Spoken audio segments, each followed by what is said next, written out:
హల్లెలూయా. దేవుని ప్రశస్తమైన నామానికి మహిమ కలుగునుగాక. సజీవుడైన యేసు ప్రభు నామములో ఈ సాయంకాల సమయాన దేవుని సన్నిధిలో సమకూర్చబడిన దేవుని పిల్లలైన మీ అందరికీ నిండు మనసుతో మరొకసారండి నా హృదయపూర్వకమైన వందనాలు. అందరికీ వందనాలండి. దేవుడు మిమ్మల్ని అందరినీ దీవించునుగాక. నన్ను ఇక్కడికి ప్రేమతో ఆహ్వానించినటువంటి దైవజనురాలు అమ్మగారు, రేపు అమ్మగారికి నా హృదయపూర్వకమైన వందనాలు. అక్కోళ్ళందరికీ ప్రతి ఒక్కరికి నా వందనాలు తెలియజేస్తున్నాను. దేవుని సేవకులు కూడా మన మధ్యలో ఉన్నారు. అయ్యగారు వాళ్ళందరికీ కూడా వందనాలు. ఉదయం నుంచి మీరందరూ కూర్చొని వాక్యం వినటం ఒక ఎత్తు అయితే, మీరందరూ వాక్యం వినటానికి ఇంతమంది కలిసి పనిచేస్తున్నారు మీకోసం.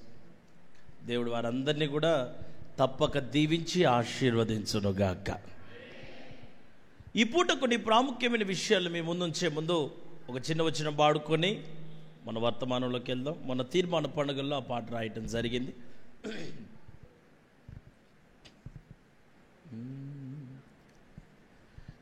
నిన్ను చేరాలనే నాశయా, నీవుగాక నాకు ఏదియూ లేదయా.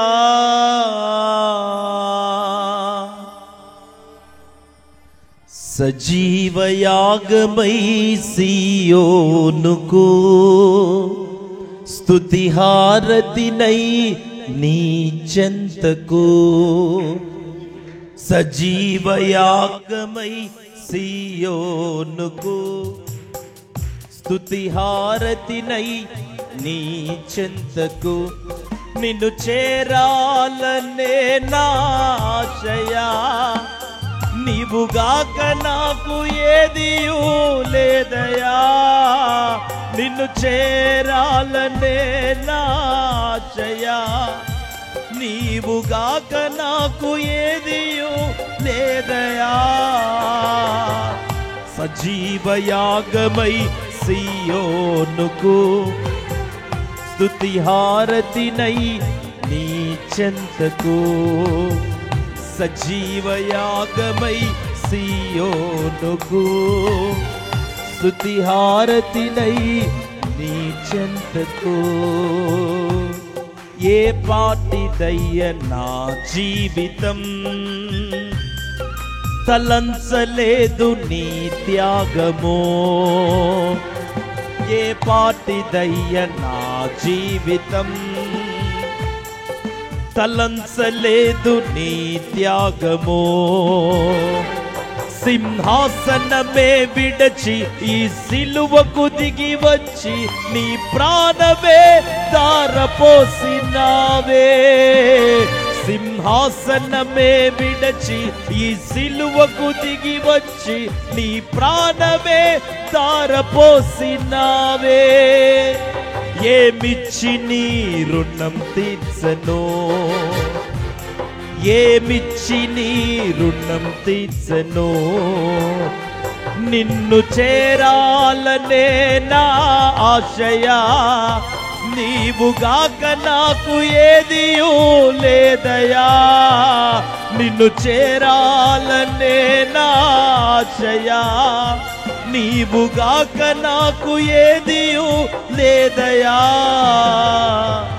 సజీవయాగమై సియోనుకు స్తుతిహారతినై నీ చెంతకు, సజీవయాగమై సియోనుకు స్తుతిహారతినై నీ చెంతకు.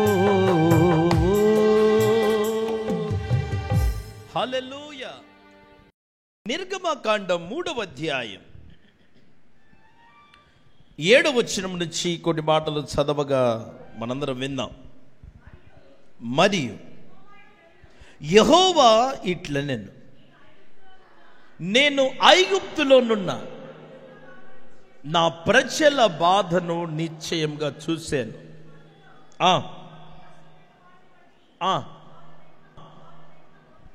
వింటిని వారి దుఃఖములు స్తోత్రము చెబుదాం. హల్లెలూయా. ఇక జాగ్రత్తగా అందరూ దేవుని మాటలు వినటానికి ప్రయత్నం చేయండి. వాక్యం మన జీవితాల్లో ఎంత ప్రాముఖ్యమైందంటే, దేవుని మాటలు మనం వింటూ ఉంటే మన హృదయాలలో రూపాంతరపరచబడే కార్యాలు జరగటం ప్రారంభించబడతాయి. దేవునికి స్తోత్రం. అందుకోసం వాక్యానికి మనం ఎక్కువగా ప్రాధాన్యతనివ్వాలి. ఎందుకంటే వాక్యం నుంచి దేవుడి సూటిగా మాట్లాడతాడు గనక. చదవబడిన లేఖన భాగములో ప్రజలు బాధలో ఉన్నారు, ప్రజలు కష్టాల్లో ఉన్నారు, ప్రజలు బాధలో నలిగిపోతున్నారు. భయంకరమైన, కఠినమైన, కఠోరమైన, ఇబ్బందికరమైన పరిస్థితులలో ఆ కాలంలో ఉన్న ప్రజల జీవితం మిగిలిపోయింది. వాళ్ళు బాధలో ఉండటం అందరూ చూశారు. బాధలో నుండి విడిపించబడాలన్న ఆలోచనతో కూడా అందరూ నింపబడ్డారు. ఈ బాధలు ఎంతవరకు? ఇక మాకు విడుదల లేదా? మేము విడిపించబడద్దా? మేము కూడా అందరిలాగా దర్జాగా, సంతోషంగా, సమాధానంగా మేము బతకద్దా? మా పరిస్థితులు ఎప్పటికీ మారాలా?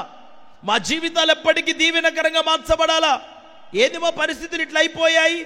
ప్రతి ఒక్కరి వారి హృదయాంతరంగములో చాలా మదన పడుతున్న కాలం ఆ కాలం. కళ్ళ ముందే భర్తను, కళ్ళ ముందే భార్యను, కండ్ల ముందే పిల్లలను చిత్రహింసలకు గురి చేస్తున్నాడు ఫరో. చాలా ఇబ్బంది పెడుతున్నాడు. అంత ఇబ్బంది పెడుతున్న కఠినమైన కాలంలో వాళ్ళు పెట్టిన మొర, వాళ్ళు చేసిన ప్రార్థన, వాళ్ళు కోరిన కోరిక, వాళ్ళు పడుతున్న ప్రయాస, వాళ్ళు పొందుతున్న హింస అందరూ చూశారు, అందరూ విన్నారు. కానీ ఎవరు వారి పరిస్థితులు మార్చలేకపోయారు. ప్రజలు బాధలో ఉన్నారన్న సంగతి, కన్న బిడ్డ సమస్యలో ఉన్నదన్న సంగతి, కట్టుకున్న భర్తను హింసిస్తున్నారన్న సంగతి, కుటుంబం అంతా నలిగిపోతున్న సంగతి అందరూ చూశారు. అందరికీ కోపాలు వచ్చాయి. ప్రతి ఒక్కడికి పరోని చంపాలన్నంత కోపం వచ్చింది. ఒక్క దెబ్బకిని చంపాలనే, మేడకాయ పీసు కావతలేస్తే సాత్తరగా తిరిగాడు అనిపించింది. కానీ ఏం చేయలేకపోయారు. ఎవరి వల్ల ఏం కాలా, ఏం చేయాలో అర్థం కాని పరిస్థితులలో వాళ్ళు మిగిలిపోయి ఉంటే, వాళ్ళని ఎవ్వరు చూసినా చూడకపోయినా వాళ్ళందరికీ ఒక గొప్ప శుభవార్త, సర్వోన్నతుని దేవుని దృష్టి, దేవుని కన్ను వాళ్ళ మీదకి వచ్చిందంట. హల్లెలూయా. దేవుడే సాక్షాత్తుగా ఛార్జ్ తీసుకొని వాళ్ళతోని దేవుడే చొరవ తీసుకొని దేవుడే మాట్లాడుతున్నాడు. నిశ్చయముగా నా ప్రజలు పడిన బాధను నేను చూశా, వారు పెట్టిన మొరను నేను విన్నా, వారి దుఃఖములు నాకు తెలుసు. ఈ రోజున మీ బాధలు భర్తకి తెలియకుండా భార్య, భార్యకు తెలియకుండా భర్త, తల్లిదండ్రులకు తెలియకుండా పిల్లలు, పిల్లలకు తెలియకుండా తల్లిదండ్రులు, అత్తకి తెలియకుండా మామ, మామకి తెలియకుండా అత్త. ఇట్లా ఎన్నో సంబంధాలు నేను మీకు చెప్పగలను. నీ దుఃఖం ఎవరికి తెలియనీయకుండా చాలా గుట్టుగా, చాలా సీక్రెట్గా, చాలా సాఫ్ట్గా, నా ఏడుపు నేను ఏడుస్తున్నా, నా సావు నేను చేస్తున్నా, నా బతుకు నేను బతుకుతున్నాను మీరు, నేను, మనం అనుకుంటుంటే, మన దుఃఖమును చూసేవాడు ఎవడు లేడని మనం అనుకుంటుంటే, మన దుఃఖములన్నిటిలో నుండి విడిపించగలిగిన నేర్పరితనము కలిగిన, సామర్థ్యము కలిగిన, ఆశ్చర్యకరుడైన దేవుని కనుదృష్టి తన ప్రజల మీదకు వచ్చిందంట. ఆమేన్. హల్లెలూయా. ఇప్పుడు వీళ్ళ పడుతున్న బాధలు ఎవరు చూశారో నాకు చెప్పండి. దేవుడు అనండి, అందరు అనాలా. వాళ్ళు పెట్టిన మరణం ఎవరు విన్నారు? వారి దుఃఖములు మొత్తం ఎవరు తెలుసుకున్నారు? ఎన్నది దేవుడు, చూసింది దేవుడు. వాళ్ళ దుఃఖములన్నీ మరి మొత్తం దేవుడు అయినప్పుడు ఇక పాస్టర్ గారు ఎందుకు? ఇప్పుడు ఎన్నది ఎవరు? దేవుడేగా. చూసింది, వాళ్ళ దుఃఖాలని తెలుసుకుంది. మరి దేవుడే మొత్తం అయినప్పుడు ఇక మరి మోషేని ఎందుకు పిలవాలా? మోషే ఎందుకు సేవకి రావాలా? మోషే ఎందుకు సుఖాలు ఇడిచిపెట్టాలా? మోషే లాంటి సేవకులు ఎందుకు నలిగిపోవాలా? ఎందుకు మిమ్మల్ని అందరినీ మీ దుఃఖాలన్నిటి నుండి, మీ సమస్యలన్నిటి నుండి, మీ శోధనలన్నిటిలో నుండి, మీ ప్రయాసాలన్నిటిలో నుండి విడిపించి, తప్పించి, రక్షించడానికి దేవుడు సమర్థుడేగా. మీరు ప్రార్థన చేస్తే దేవుడు ఎనడా? మీకు బైబిల్ తెలియదా? మీతో దేవుడు మాట్లాడ్డా? మీరు కూడా ప్రార్థన చేస్తే మీకు కూడా కలలు వస్తాయి. మీకు దర్శనాలు వస్తాయిగా, మరి పాస్టర్ గారు ఎందుకు ఇంకా ఏం నడుచుతారు? ఇదేదో బాగుంది అయ్య గారు, చాలా ఎప్పటి నుంచి అనుకుంటున్నాం, అయ్యా నీ కడుపు సాలకుండా బాగా మంచి మాట చెబుతున్నావు అయ్యా అనుకుంటారు కదా. అంటే నేను ఒక మాట చెబుతా వినండి, జాగ్రత్తగా వినాలి మీరు. ఇప్పుడు వాళ్ళు పడుతున్న బాధలు చూసినోడు ఆయన, విన్నది ఆయన, వాళ్ళని విడిపించాలనుకున్నది కూడా ఆయన. మోషేకి ఆయనకేం పని? దర్జాగా బతుకుతున్నాడు, మట్టి అంటకుండా బతుకుతున్నాడు, సుఖంగా బతుకుతున్నాడు, సమృద్ధిగా బతుకుతున్నాడు, లోటు లేని జీవితం, తిరుగులేని జీవితం. అట్ట చిటకేస్తే 100 మంది కూర్చుంటున్నాడు. ఏం బాబు గారు ఏం కావాలండి అని ఉయ్యాలలో ఊపుతుండ్రు మనోడిని. పల్లకి ఇలాంటి బతుకైంది. దర్జాగా ఆయన బతుకైన బతుకుతుంటే సంతోషంగా, సంబరంగా, ఆనందంగా జీవిస్తున్నటువంటి మోషేతోని దేవుడు మాట్లాడుతున్నాడు. మోషే ఏంది ప్రభువా? ప్రజలు బాధలో ఉన్నారు. అవునయ్యా. వాళ్ళు ఏడుతుండ్రు. అదేలేయ్యా. వాళ్ళు జాన్ తిప్పలు పడుతుండ్రు. అవునులే నిజమే. అందుకోసం నువ్వు ఈ అంతఃపురాన్ని విడిచిపెట్టాలి నాన్న. దేన్ని? అంతఃపురాణ. వాళ్ళు బాధలు ఉంటే నేను అంతఃపురం విడిచిపెట్టపోయింది. ఎవరు సా వాళ్ళు చేస్తారు. ఎవడు బరువులు వాడు మూసుకుంటాడు. ఎవడు చేసిన కొంతలో వాడు పడతాడు. ఎవడు చేసిన అప్పులు నాకెందుకయ్యా అవన్నీ? నాకు తెలియదులే అయ్యా. ఇగో అన్నట్టు కాదు నేను చెప్పింది. నేను అంతఃపురాన్ని విడిచిపెట్టు, సుఖాలు విడిచిపెట్టు, సౌఖ్యాలు విడిచిపెట్టు, ఉన్నతమైన స్థితి విడిచిపెట్టు, గొప్ప జీవితాన్ని విడిచిపెట్టు. మరి సరేలే నువ్వు చెప్పినట్టు ఈ సింహాసనం, ఈ ఉన్నతమైన రాజభోగం అన్నిటి విడిచిపెడతా. కానీ విడిచిపెడితే నువ్వు సెంట్రల్ గవర్నమెంట్ ఉద్యోగాన్ని అప్పిస్తావా? ఇంతకంటే మెత్తటి పరుపులు ఏమైనా ఉంటాయా? మరి ఇంతకంటే మంచి చెప్పులు ఏమైనా ఉంటాయా? ఎంతకంటే మంచి ఇల్లు ఇస్తావా? ఎంతకంటే మంచి భోజనం పెడతావా? చెప్పులు అనగానే గుర్తొచ్చినాయి. అరే చెప్పులు చూడరా, ప్రశాంత్గా చెప్పులు చూడున్నాయి. సూత్రం హల్లెలూయా. ఎందుకంటే యాడ బట్టి నా చెప్పుల్ని కొనక్కపోతున్నామా? నాకు వద్దురా నాయన అంటేనేమో అయ్యేమో ఒక్కొక్కటికి 1000 చెప్పులు శుభ్రంగా నా ముందు ఒక ఎత్తపోతుంది. అమ్మా ఈ నాయేనమ్మా చెప్పులు అని నేను చూసి ఎట్లా ఆ టయానికి చూసి ఈ నాయి చెప్పులు అంటే ఏమంటుంది? ఆగయ్య గారు వేసుకుంటే ఆశీర్వాదం అయితే అంటుంది. నేను ఇక కాళ్ళతో నడవటమేనా? హల్లెలూయా అనండి అందరూ బిగ్గరగా చెబుదాం. నా ప్రియమైన దేవుని పిల్లలారా, ఈ పూట ఒక దైవజనునిగా, ఒక దైవికమైన వ్యక్తిగా మీ అందరికీ నేను చెప్పగలిగిన అద్భుతమైన మాట. ప్రజలు బాధలో ఉన్నారు, ప్రజలు సమస్యలో ఉన్నారు. అన్నిటిని విడిచిపెట్టని దేవుని సన్నిధిలో దేవుడే మోషేతో మాట్లాడుతున్నాడు. నానా మోషే ఇట్లా నువ్వు అన్నిటి విడిచిపెట్టాలా. ఎవరి కోసం అయ్యా? దేనికోసం అయ్యా? ఎందుకోసం అయ్యా? దేని గురించి నేను రావాలయ్యా? ఎందుకు విడిచిపెట్టాలయ్యా? ప్రజలు బాధలో ఉన్నారా? ప్రజలు సమస్యలో ఉన్నారయ్యా. ఒక మాట నాకు చెప్పండి, ప్రజలు బాధలో ఉన్నారని చెప్పి చూసింది ఎవరని చెప్పారు మీరు? వాళ్ళు పెట్టిన మొర విన్నది ఎవరన్నారు? దుఃఖములన్నీ తెలుసుకున్నది ఎవరన్నారు? ఆయనే చూసినప్పుడు, ఆయనే విన్నప్పుడు, ఆయనే చేస్తే నాకు ఈ నిందలు, నాకు ఈ తెప్పళ్ళు నేను ఈడ్చుకొని ఓరి నాయన ఏడు గుద్దుతో ఏమో అర్థం కాకుండా వచ్చిన మీ దాకా. ఈ తెప్పల్లో ఉండవుగా నాకు కూడా. ఇక దేవుడే అన్నప్పుడు దేవుడే నడిపించగా ప్రజలందరినీ. దేవుడు నడిపించడానికి సామర్థ్యం లేనివాడా? దేవుడు ఏమైనా చేయుటకు శక్తిమంతుడే కదా. మరి అంత జ్ఞానము కలిగిన దేవుడు ప్రజలకి విడుదల కలగటం కోసం, ప్రజలు గమ్యస్థానానికి నడిపించబడడం కోసం, ప్రజలు ఆనందకరమైన జీవితాన్ని జీవించడం కోసం, ప్రజలకున్న కట్లు తెంపబడడం కోసం, ప్రజలు స్వతంత్రులుగా మార్చబడటం కోసం మోషే లాంటి దైవజనుడు దేవుడి కొరకు లేవాలి. వాడి సుఖాలు విడిచిపెట్టాలి, వాడి సంతోషాలు విడిచిపెట్టాలి, వాడి ఆనందాలు విడిచిపెట్టాలి, ఆ సేఫ్ జోన్ నుంచి బయటికి రావాలి. వాళ్ళ ఉద్యోగాలు వాళ్ళు చేసుకోవచ్చు, వాళ్ళ బతుకులు వాళ్ళు బతకచ్చు, వాళ్ళు పుట్టిన కుటుంబంలో వాళ్ళ స్థితి మంచిదే. కానీ ఎందుకు వచ్చారు సేవకి? అసలు దైవజనుడు ఎందుకు? దేని కొరకు దైవజనుడు అండి?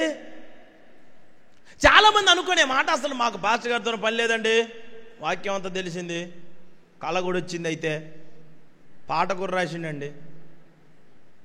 నువ్వు అన్నీ రాస్తున్నావు, ఎప్పుడు నీ కళలు కూడా వస్తున్నాయా? నాకు వందనాలు కూడా చెప్పబుద్ధి కాదు కదా నీకు. అయ్యగారు నువ్వెంతో నేను అంతేనా అయ్యగారు, నీకు వినబడ్డ స్వరాలే నాకు కూడా వినబడుతున్నాయి అంటే నువ్వు రోజు రోజుకి ఎట్టయిపోతున్నావు అంటే, దేవుళ్ళు ఎదిగే కొద్దీ నీలో భక్తిహీనత, నీలోకి అవిధేయత, నీలోకి మూర్ఖత్వం, నీలోకి అజ్ఞానం, నీలోకి స్వచ్ఛిత్వం, నీలో సొంత పెత్తనం, నీలో సొంత ఉద్దేశం మొత్తం నువ్వు నింపుకొని, అసలు నీతో నాకు పనే ఉంది చెప్పుకో, ఏమన్నా ఉంటే నేను యేసుప్రభు అంటే దేవుడు అంటాడు, వరి నాయన వరా మోసే లేకపోతే ఎర్ర సముద్రం 2 పాయలు కాదురా, నేనున్నా వాడు ఉండాలిరా అని దేవుడు పెడితే నువ్వేమ నేను నా ప్రభు అనండి. మా పాస్టర్ గారు ఎందుకు బేలాలు చెప్పుకోవటానికి? దైవజనుడు ఎందుకండి? ఇంకా నన్ను ఎందుకు పిలిచింది? నేను అంత ఇంత తొలం పొలం చదువుకున్నాను నేను కూడా. ఎందుకు అసలు ఈ సేవ ఏంది? సేవ ఏమైనా సుఖమైందా? సేవ ఏమైనా క్షేమమైందా? నా కళ్ళు చూడండి ఎట్టున్నాయో, నేత లేదు, పాడు లేదు. అసలు ఆర్మీ వాడని పని చేస్తాడో లేదు, ఆ రకంగా తిరుగుతున్నట్ట. ఏం చేయాలా? తిరిగినట్టే ఉన్నాం. నిద్ర చంపుకుంటున్నాం, తిండిని చంపుకుంటున్నాం, కోరికలు చంపుకుంటున్నాం. ఉన్నాయి మనుషులు మీకులాగానే. ప్రత్యేకించుకున్నాడు మిమ్మల్ని కాపాడటానికి, పాలు తేనెలు ప్రవహించు దేశానికి నడిపించటానికి దైవజనులను దేవుడు ఏర్పాటు చేశాడు. ఈ ప్రయాణంలో మిమ్మల్ని నడిపించటానికి ఎవరుండాలా? దైవజను అనండి అందరూ. సమస్యలో ఉన్న మాట నిజమే, నీ బాధలు దేవుడు విన్న మాట నిజమే. నీకు మేలు చేసి నువ్వయ్యగారు మేలు చేసింది, ప్రార్థన చేస్తే దేవుడు మేలు చేస్తే నిజమే. నేనేమన్నా మాదిరికున్నా, నేనేమన్నా జరిగింది నేను చేస్తే అన్ని జరగటానికి నేనేం చేయలా, నేను ప్రార్థన చేశా, దేవుడు. కానీ నీకు కార్యం చేయడానికి మధ్యలో ఎవరిని వాడుకున్నాడు? దేవునికే మధ్యవర్తి అవసరం అంటే, దేవునికే నాతో పని ఉందంటే నీకు నాతో పని లేదా? నాతో అవసరమే లేదంటవా? అసలు ఈరోజు దైవజనుడిని పక్కన పెట్టి నువ్వు పాటలు రాసుకో, నువ్వు సేవే చేసుకో, నువ్వు ఇంకా 100 పనులు చేయి. నువ్వు దేవుడు నీకు అప్పగించిన ఒక నాయకుని నడిపింపులో నడిపించబడకపోతే అండి, ఆఫ్టర్ ఆల్ 60, 70, 80 సంవత్సరాల బతుకు, ఇంత చిన్న జీవితంలో ఒక సంఘానికి ఒక నడిపింపుకి అప్పగించుకొని సరి అయిన నడిపింపు కలిగిన వ్యక్తిగా నువ్వు బతకటం నీకు చేత కానప్పుడు, రేపు పరలోకంలో కూడా నువ్వు అక్కడ ఖచ్చితంగా ఉంటావు. నాకేమి నమ్మకం? నాకు చెప్పు. నువ్వు ఆడుంటావా చెప్పు? నువ్వు ఇదిగే ఇక్కడ ఒక సంఘంలో ఈడే నీకు నమ్మకత్వం లేదు, ఈడే నువ్వు నిలబడవు, ఈడే నువ్వు అప్పగించుకోవు, ఇక్కడే నీకు ఆ స్థిరత్వం లేదు. రేపు పరలోకం పోయిన తర్వాత కూడా నీకు అక్కడ కూడా ఇప్పుడు నీకు ఇక్కడ నుంచి ఏమన్నా నీ అనకముందే జరగకముందే ఏమీ కాకముందే నీ సొంత ఆలోచనతోని వెన్ ఐ స్టెప్ అవుట్ అని చెప్పి ఉన్న అడుగు తీసి బయట వేసుకొని నీ సొంత జ్ఞానము చేసి నీ సొంత ఉద్దేశాలతో నువ్వు నడిచి ఇక్కడ నీకు చెల్లుబాటు అయింది. ఎన్ని పరలోకాలు ఉన్నాయి నాకు చెప్పు. నాకు అనుమానం వస్తుంది మీరు భక్తి చేస్తుంటే. పరలోకాలు ఎన్ని ఉన్నాయి? సంఘాలు బజారుకు ఒకటి ఉండొచ్చు ఏమోలే. పరలోకాలు ఎన్ని ఉన్నాయండి? 10 కాబట్టిందిగా. కనీసం 2 అన్న ఉన్నాయా? ఇది కాకపోతే అది కాకపోతే ఇది అని అనుకోవటానికి ఉన్నదే ఒకటేనా? నీకు ఆ డిస్కు పుట్టింది అనుకో, దేవుడు ఇంకా నేను ఎడంకాలతో దాన్ని తెప్పోయి ఎగిరి దాంట్లో పడాల. ఏంటిది అది? నరకం. మిగిలింది అదే. ఇంకా నీకు వేరే ఆప్షన్ 2 ఏళ్ళు పట్టుకోమని చెప్పి ఏ ఏళ్ళు పట్టుకున్నా ధన్యవాదాన్ని నేను చిన్నప్పుడు నా ఫ్రెండ్స్ని. ఎందుకురా కొట్టిందంటే ఏళ్ళు పట్టుకుని కొడతానని అనుకున్నా, అందుకోసం కొట్టినాను. అది వాస్తవంగా ఏళ్ళు అనుకున్నాను అనుకో, వాడు ఏళ్ళు పట్టుకున్నా కొట్టేవాడిని. మన ఆధ్యాత్మికమైన జీవితంలో మనం వెళ్ళిపోతున్నాం.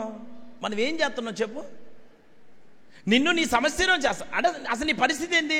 బంధకాల్లో ఉన్న వ్యక్తివి నువ్వు, తిండి లేని వ్యక్తివి నువ్వు, పరిస్థితులు బాగలేని వ్యక్తివి నువ్వు, కట్టబడిన వ్యక్తివి నువ్వు, బతకటం ఎట్టనో శాతగాని వ్యక్తివి నువ్వు. నీ బంధువులే, నీ రక్త సంబంధికులే, నీ కుటుంబీకులే బొచ్చాడు అన్నారు నీ గురించి. నేను గదు నిన్ను దగ్గరికి తీసింది, నేను గదు నిన్ను ప్రేమించింది, దేవుడు గదు నన్ను నిలబెట్టింది, నిన్ను పోషించడానికి, నీకున్న కట్లు దెంపటానికి నేను త్యాగం చేసింది. నేను వెట్టమరిచిపోతున్నావు.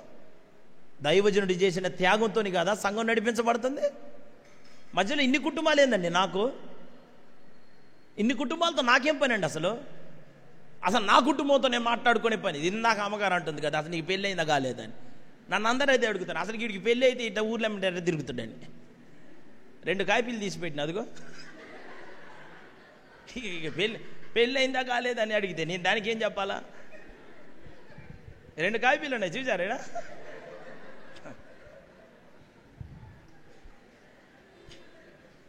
ఉన్నాయి. మాకు పిల్లలు ఉన్నారు, మాకు సంసారాలు ఉన్నాయి, మాకు కొంపలు ఉన్నాయి. ఉన్నా లేనట్టే మరి ఏం చేయాలా? సేవ మరి, దేవుడి పని మరి. ప్రజలు పతనం అవుతుండ్రుగా, ప్రజలు దూరం అయిపోతున్నారుగా, ప్రజలు నాశనంలోకి కూరుకొని పోతున్నారుగా, ప్రజలు కట్టబడాలిగా, ప్రజలు దేవుడి రాజ్యాన్ని స్వతంత్రించుకోవాలిగా, ప్రజలు దేవుడి చిత్తం సంపూర్ణంగా చేయాలిగా. మీరు సంతోషంగా బతకడం కోసం దేవుడు మమ్మల్ని నలగొడుతున్నాడు. మీరు సంతోషదాయకంగా ఉండటం కోసం దేవుడు మా జీవితంలోకి చొరవ తీసుకొని బాయ్. నాకు ఒక మాట మీరు చెప్పండి. ప్రజలకి దాహం అయింది, తీర్చిండు. బండలో నుంచి నీళ్లు రప్పించిండు. జలలు గల ఓటలు పడ్డాయి. సముద్రం అడ్డొస్తే 2 పాయలు చేసిండు. మాకు మాంసం కావాలంటే ఆకాశం నుండి పూరేలను కొనిపించి ప్రజలకి ఏం కావాలి అన్నీ చేసిండు. మోసే నీకు ఏమైనా కావాలమ్మా అని ఏమైనా అడిగిండు ఎప్పుడన్నా? అరణ్యాలు పాపం అంతఃపురాన్ని విడిచిపెట్టి వచ్చినాడు కదా, నీకేమైనా కావాలమ్మా అని అన్నాడా? వచ్చి మమ్మల్ని ఎప్పుడు బట్టి ఏమడుగుతుండు? వాళ్ళకి ఏమైనా కావాలా? ఏమైనా చేయాలా? మరి నేనేం కావాలయ్యా? నా బతికేంది నాయన? వాళ్ళు బాగుండే చూడాయా? మరి నేను నాయన అంటే దేవుడు నన్ను మీకు ఒక మధ్యవర్తిగా ఉంచి, ఒక దైవజనురాలని మీకు మధ్యవర్తిగా పెట్టి, బంధకాల్లో ఉండి నలిగిపోయి కుంగిపోయి బతక శాత కాక ఏం చేయాలో అర్థం కాక తల పైకెత్తుకోలేక భారాలు మీద పడి చితికిపోతున్న ప్రతి కుటుంబాన్ని లేవనెత్తి మీ విడుదల, మీ స్వతంత్రత, మీ ఆనందం, మీ సమృద్ధి కొరకు అక్కడ మోసే అవసరమైతే ఇక్కడ మీకు ఒక దైవజనురాల్ని దేవుడు ఏర్పాటు చేసుకున్నాడు. ఇది మీరు నేను కాంట్రాక్ట్ బేసిక్ కాదు. ఇది 10 ఏళ్ళు ఆ పీరియడ్ అయిపోగానే, 10 సంవత్సరాలు అయిపోగానే అమ్మగారు మరి బాయ్, ఎవరికో మాకు ఫేర్వెల్ పార్టీ గ్రాండ్కి ఇస్తాం, పేదోడు బాంబేలో ఉన్నాడు పిలిపిస్తాం, నీకు ఉంటుంది ఒకరోజు. దేవుడు ఒప్పుకోడు, నిజంగా ఒప్పుకోడు. నేనేమంటానంటే చిన్న జీవితంలో దేవునికి ఎంతో నమ్మకంగా బతకాలి, ఎంతో పరిశుద్ధంగా బతకాలి, ఎంతో యథార్థంగా బతకాలి, ఎంతో విధేయతతో బతకాలి, ఎంతో ఆత్మీయంగా బతకాలి. అప్పుడు మనల్ని దేవుడు అంచెలంచెలుగా ఆశీర్వదించడం ప్రారంభిస్తాడు. హల్లెలూయా అనండి అందరూ. కొంచెం బిగ్గరగా చెబుదాం అందరం. ఇప్పుడు నాకు ఒక మాట ఇటు చూడండి అమ్మా. ఇప్పుడు మీరే నా దగ్గరకు వచ్చి చెబుతూ ఉంటారుగా, అయ్యగారు మరి అమ్మాయి పెళ్లి చేసినావు, మరి అమ్మాయి సంసారాన్ని పోనంటుంది, వాడేం మనిషి కాదంట, మనిషి రూపాన ఉన్న జంతువు అంటాడు, చాలా పెద్ద డ్రర్ మార్కుడు అంట, వాడితో నా పిల్ల ఏగలేకపోతుంది అని నాతో చెప్తారా? పిల్లతో నేను చెప్పిన చెప్పనా? అమ్మాయి సంసారం అంటే తిప్పలే, పడాలి, అనుభవించాలి, ఓర్చుకోవాలి. నేను బల్లా నర్వస్ కనిపే అని నువ్వు అన్నీ తెలిసినా నీ పిల్లని సంసారాన్ని పంపిస్తున్నావు. నీ పరిస్థితి అదే. నువ్వేం చేస్తావు? ఇక పిల్లని ఇంటి దగ్గర పెట్టుకుంటే అందరూ అడుగుతున్నారు, మరి ఏంది మీ అమ్మాయి ఇంకా సంసారాన్ని పోదా అని అంటున్నారు, మరి ఏం చేద్దాం? ఇటువంటి పరిస్థితుల్లో ఉన్నప్పుడు, దిక్కుదోసని పరిస్థితుల్లో నీ పిల్లని ఏం చేయాలో అర్థం కానప్పుడు, నీ పిల్ల బతుకు ఆగమైపోతే, నీ పిల్లగాడి బతుకు ఆగమైపోతే, నీ కుటుంబంలో ఉన్న సమస్యలు మొత్తం నాకు తెలిసిన కడుపులో పెట్టుకొని పక్కన వాళ్ళకు కూడా తెలియనియకుండా గుట్టు సోపుని ఏం చేయాలి అవన్నీ చేసి నేను నీ ఇంటి మనిషిగా ఆ నిందలన్నీ నేను భరించి, అవసరమైతే వాళ్ళు చేసిన రోత పనులకి నేను పోలీస్ స్టేషన్కి పోయి ఆ ఎస్ఐ మాస్టర్ గారు పోయి నువ్వు అసలు ఏం చేస్తాం, పిల్లలయా మా పిల్లలయా చేసేదే ఉందాయా అని అన్నిటికీ అడ్డం నేను నిలబడితే, ఒక దైవజనుడు మధ్యవర్తిగా మీకోసం కష్టపడితే, అవసరాలన్నీ తీరే వరకు, విడుదల పొందే వరకు, ఆశీర్వదింపబడేంత వరకు, దీవెనకరంగా మార్చబడేంత వరకు, మీ పరిస్థితులన్నీ గట్టెక్కేంత వరకు ఒక దైవజనుడితో నేను నడిపించబడటం మీకు మంచిదా? పాలు తేనెలు ప్రవహించే దేశము వరకు దైవజనుడు ఉండాలా, మధ్యలోనే ఇడిచిపెట్టచ్చా? అదొక మాట నాకు చెప్పండి, నేను పోతా మార్చలా. పాస్టర్ గారు ఎప్పటి వరకు ఉండాలమ్మా? దైవజనుడు, నిన్ను నడిపించే దైవజనురాలు మీకు ఎప్పటి వరకు ఉండాలా? మరి అవసరాలన్నీ తీరినాయిగా, పరోగాడు ఇడిచిపెట్టిండుగా, మీ దారి మీరు వెళ్తున్నారుగా, ప్రయాణ మార్గం అంతా సరళమైందిగా, మరి మీ బతుకులు మీరు బతకచ్చుగా. బాధలో ఇబ్బందిలో ఉన్నప్పుడు దేవుడు తీసుకొని వచ్చి ఏ దైవజనుడికి నేను అప్పగించాడు నీ జీవితాన్ని? ఇప్పుడు బాధలు తీరిన తర్వాత నీ దైవజనుడిని విడిచిపెట్టి వెళ్ళిపోతావా? ఎప్పటి వరకు ఈ ప్రయాణం? దైవజనురాలతో దైవజనుడితో ఎప్పటి వరకు ఉండాలి సంఘం? మేము దేవునితో ఉంటామండి. దేవుడేమో నేను పెట్టిన పాస్టర్ గారితో ముందు ఉండరా, నాతో తర్వాత ఉంది, కానీ నేను పెట్టిన దైవజనుడితో ముందు నడువాయా? గూట్లో రాయి తీయలేనోడు ఏట్లో రాయి తీస్తానన్నాడట. అరే కొత్త గూట్లో రాయి ఇటీ అంటే, మేము ఏట్లోది పారే నీళ్ళల్లో. వాడు పానం పోతే నన్ను పోలీస్ స్టేషన్ వేసి మళ్ళీ జైలుకి పంపించడానికి. గూట్లో రాయి తీయచ్చుగాను. నీ పట్ల దేవుని చిత్తం, దేవుని ప్రణాళిక, నిన్ను నడిపిస్తున్న నడిపింపు ఏంటిదో ఈ పూట నీకు అర్థమైందా? ప్రజలు బాధలో ఉన్నారు. వాళ్ళ బాధ కోసం ఇప్పుడు ఎవరు నలగొట్టబడాలా? ఎర్ర టెండలో అరణ్యంలో ఒక అడుగు తీసి ఇంకొక అడుగు వేయాలంటే చొక్కలు ఉదయమే ఎర్ర టెండలో చొక్కలు చూస్తుండు మోషే. ఎప్పుడు ఈ అనుభవాలు లేవు, ఎప్పుడు ఈ కష్టాలు లేవు, ఎప్పుడు ఈ నష్టాలు లేవు, ఎప్పుడు ఈ నిందలు లేవు, ఎప్పుడు ఈ అవమానాలు లేవు. గుండెలు బగిలిపోతున్నాయి తెలుసా మీకు? చేవంటే వేసుకున్న తెల్లగొడ్డలు చూస్తున్నారు మీరు. మేము తిరిగే కారులో చూస్తున్నారు, ఇంకోటి చూస్తున్నారు. కడుపులో గుండె కోత తెలుసా? ఎట్లాంటి పరిస్థితుల్లో తెలుసా? సేవలో ఎన్ని మాటల్లో తెలుసా? కొన్ని మొయ్యలేకపోతున్నాం, కొన్ని వినలేకపోతున్నాం. అసలు ఎందుకు ఈ సేవని ఎందుకు ఇచ్చినావు నాయన? ఎందుకు అసలు ఈ సేవకు నన్ను పిలవకుండా ఉంటే బాగుండేది కదా అని బొచ్చడి సార్లు అనుకున్నాం, ఎన్నోసార్లు. కానీ మరలా ఒకటే, ప్రజలు బాధలో ఉన్నారు. ప్రజలు స్వతంత్రులుగా మార్చబడాలి అంటే మోషే అనేవాడు నడుము బిగించుకోవాలి. మోషే నడుము బిగించుకుంటేనే ప్రజలు స్వతంత్రులుగా తీర్చబడతారని నామాల్లో స్తోత్రం కలుగును గాక. హల్లెలూయా అనండి అందరు గట్టిగా. కొంచెం బిగ్గరగా చెబుతాం అందరం. ఇప్పుడు నాకు ఒక మాట మీరు చెప్పండి. ఈ ప్రయాణం పాలు తేనెలు ప్రవహించు దేశానికి నడిపించబడాలి అంటే ఈ ప్రయాణంలో నీతో ఎవరుండాలి? చెప్పరేంటి? ఎప్పటి వరకు? అమ్మాయికి పెళ్ళి అయ్యేంతవరకు అనండి, ఇల్లు కట్టుకునేంతవరకు అనండి. ఈ రోగం ఒక్కటి పోతే అయ్యగారు ఇక నేను గాని రాకుండా పోతా. అది రోగం ఒక్కడి పోతే చాలు. మా సంఘంలో ఒక ఆయన కోటిరెడ్డి, ఆయన పేరు. ఆయనకి ఇటువైపు పేగు మొత్తం పైపులు వేసి ఇవి గారుతుంది, చచ్చిపోతారని చెప్పాను. ప్రార్థన చేస్తే రాత్రికి రాత్రి దేవుడు ముట్టి స్వస్థపరిచిండు. ఇంక ఎంత నమ్మకం బతకాల? ఆయన అన్నాడు, అయ్యగారు రోగం పోయింది, ఇంక నీతోనే నేను యాడికి పోను చూసుకో. ఇంటికి పోయేస్తాను పోయిండు. 2 జాతలు తెల్లగొడలు కొనుక్కున్నాడు, కుట్టించుకున్నాడు కూడా. మరుసటి ఆదివారం వచ్చిండు. ఇంక ఈ రోజు వరకు రాలా. ఈరోజు దాకా రాలేదు ఆయన. ఏది రాలేదు రా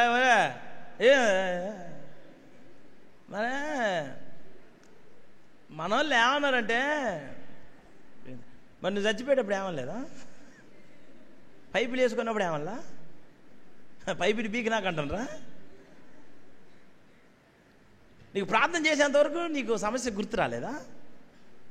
దైవజనుడు ఎవరండి? దైవజనుడు నీ క్షేమం కోసమే దేవుడు ఒక దైవజనుడు ఏర్పాటు చేసుకున్నాడు ఆయన నామములో. దైవజనుడు ఉంటేనే మీకు విడుదల కలుగుతుంది. స్తోత్రం. అందరు చెప్పండి గట్టిగా. ఇప్పుడు మీరు ఎక్కడికి వెళ్ళాలా? ఈ యాత్ర ఎక్కడి వరకు? ఈ ప్రయాణం ఎప్పటి వరకు? పాలు తేనెలు ప్రవహించు దేశం అనండి. అదే దేవుని రాజ్యంగా. మరి ఇప్పుడు అక్కడ దాకా వెళ్ళాలిగా. వెళ్ళాలి అంటే ఈ దైవజనుడితో ఉండాలంటే మీకు ఏ మనసు ఉండాలా? ఏ హృదయం ఉంటే ఒక దైవజనుడితో మీరు కడ వరకు నడిపించబడతారు? కొన్ని మాటలు మీకు చెప్తాను. దేవుడే మనందరినీ దర్శించి ఈ పూట మనతో మాట్లాడనుగాక. నిర్గమకాండం 4వ అధ్యాయం.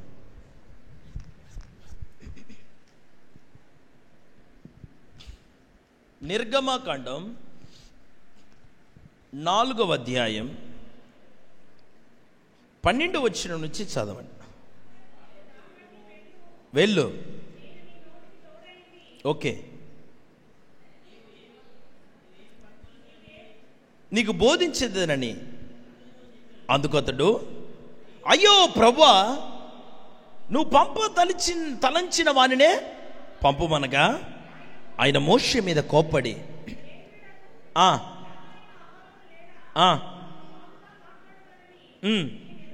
ఓకే, ఇదిగో వచ్చుచున్నాడు, అతడు నిన్ను చూచి.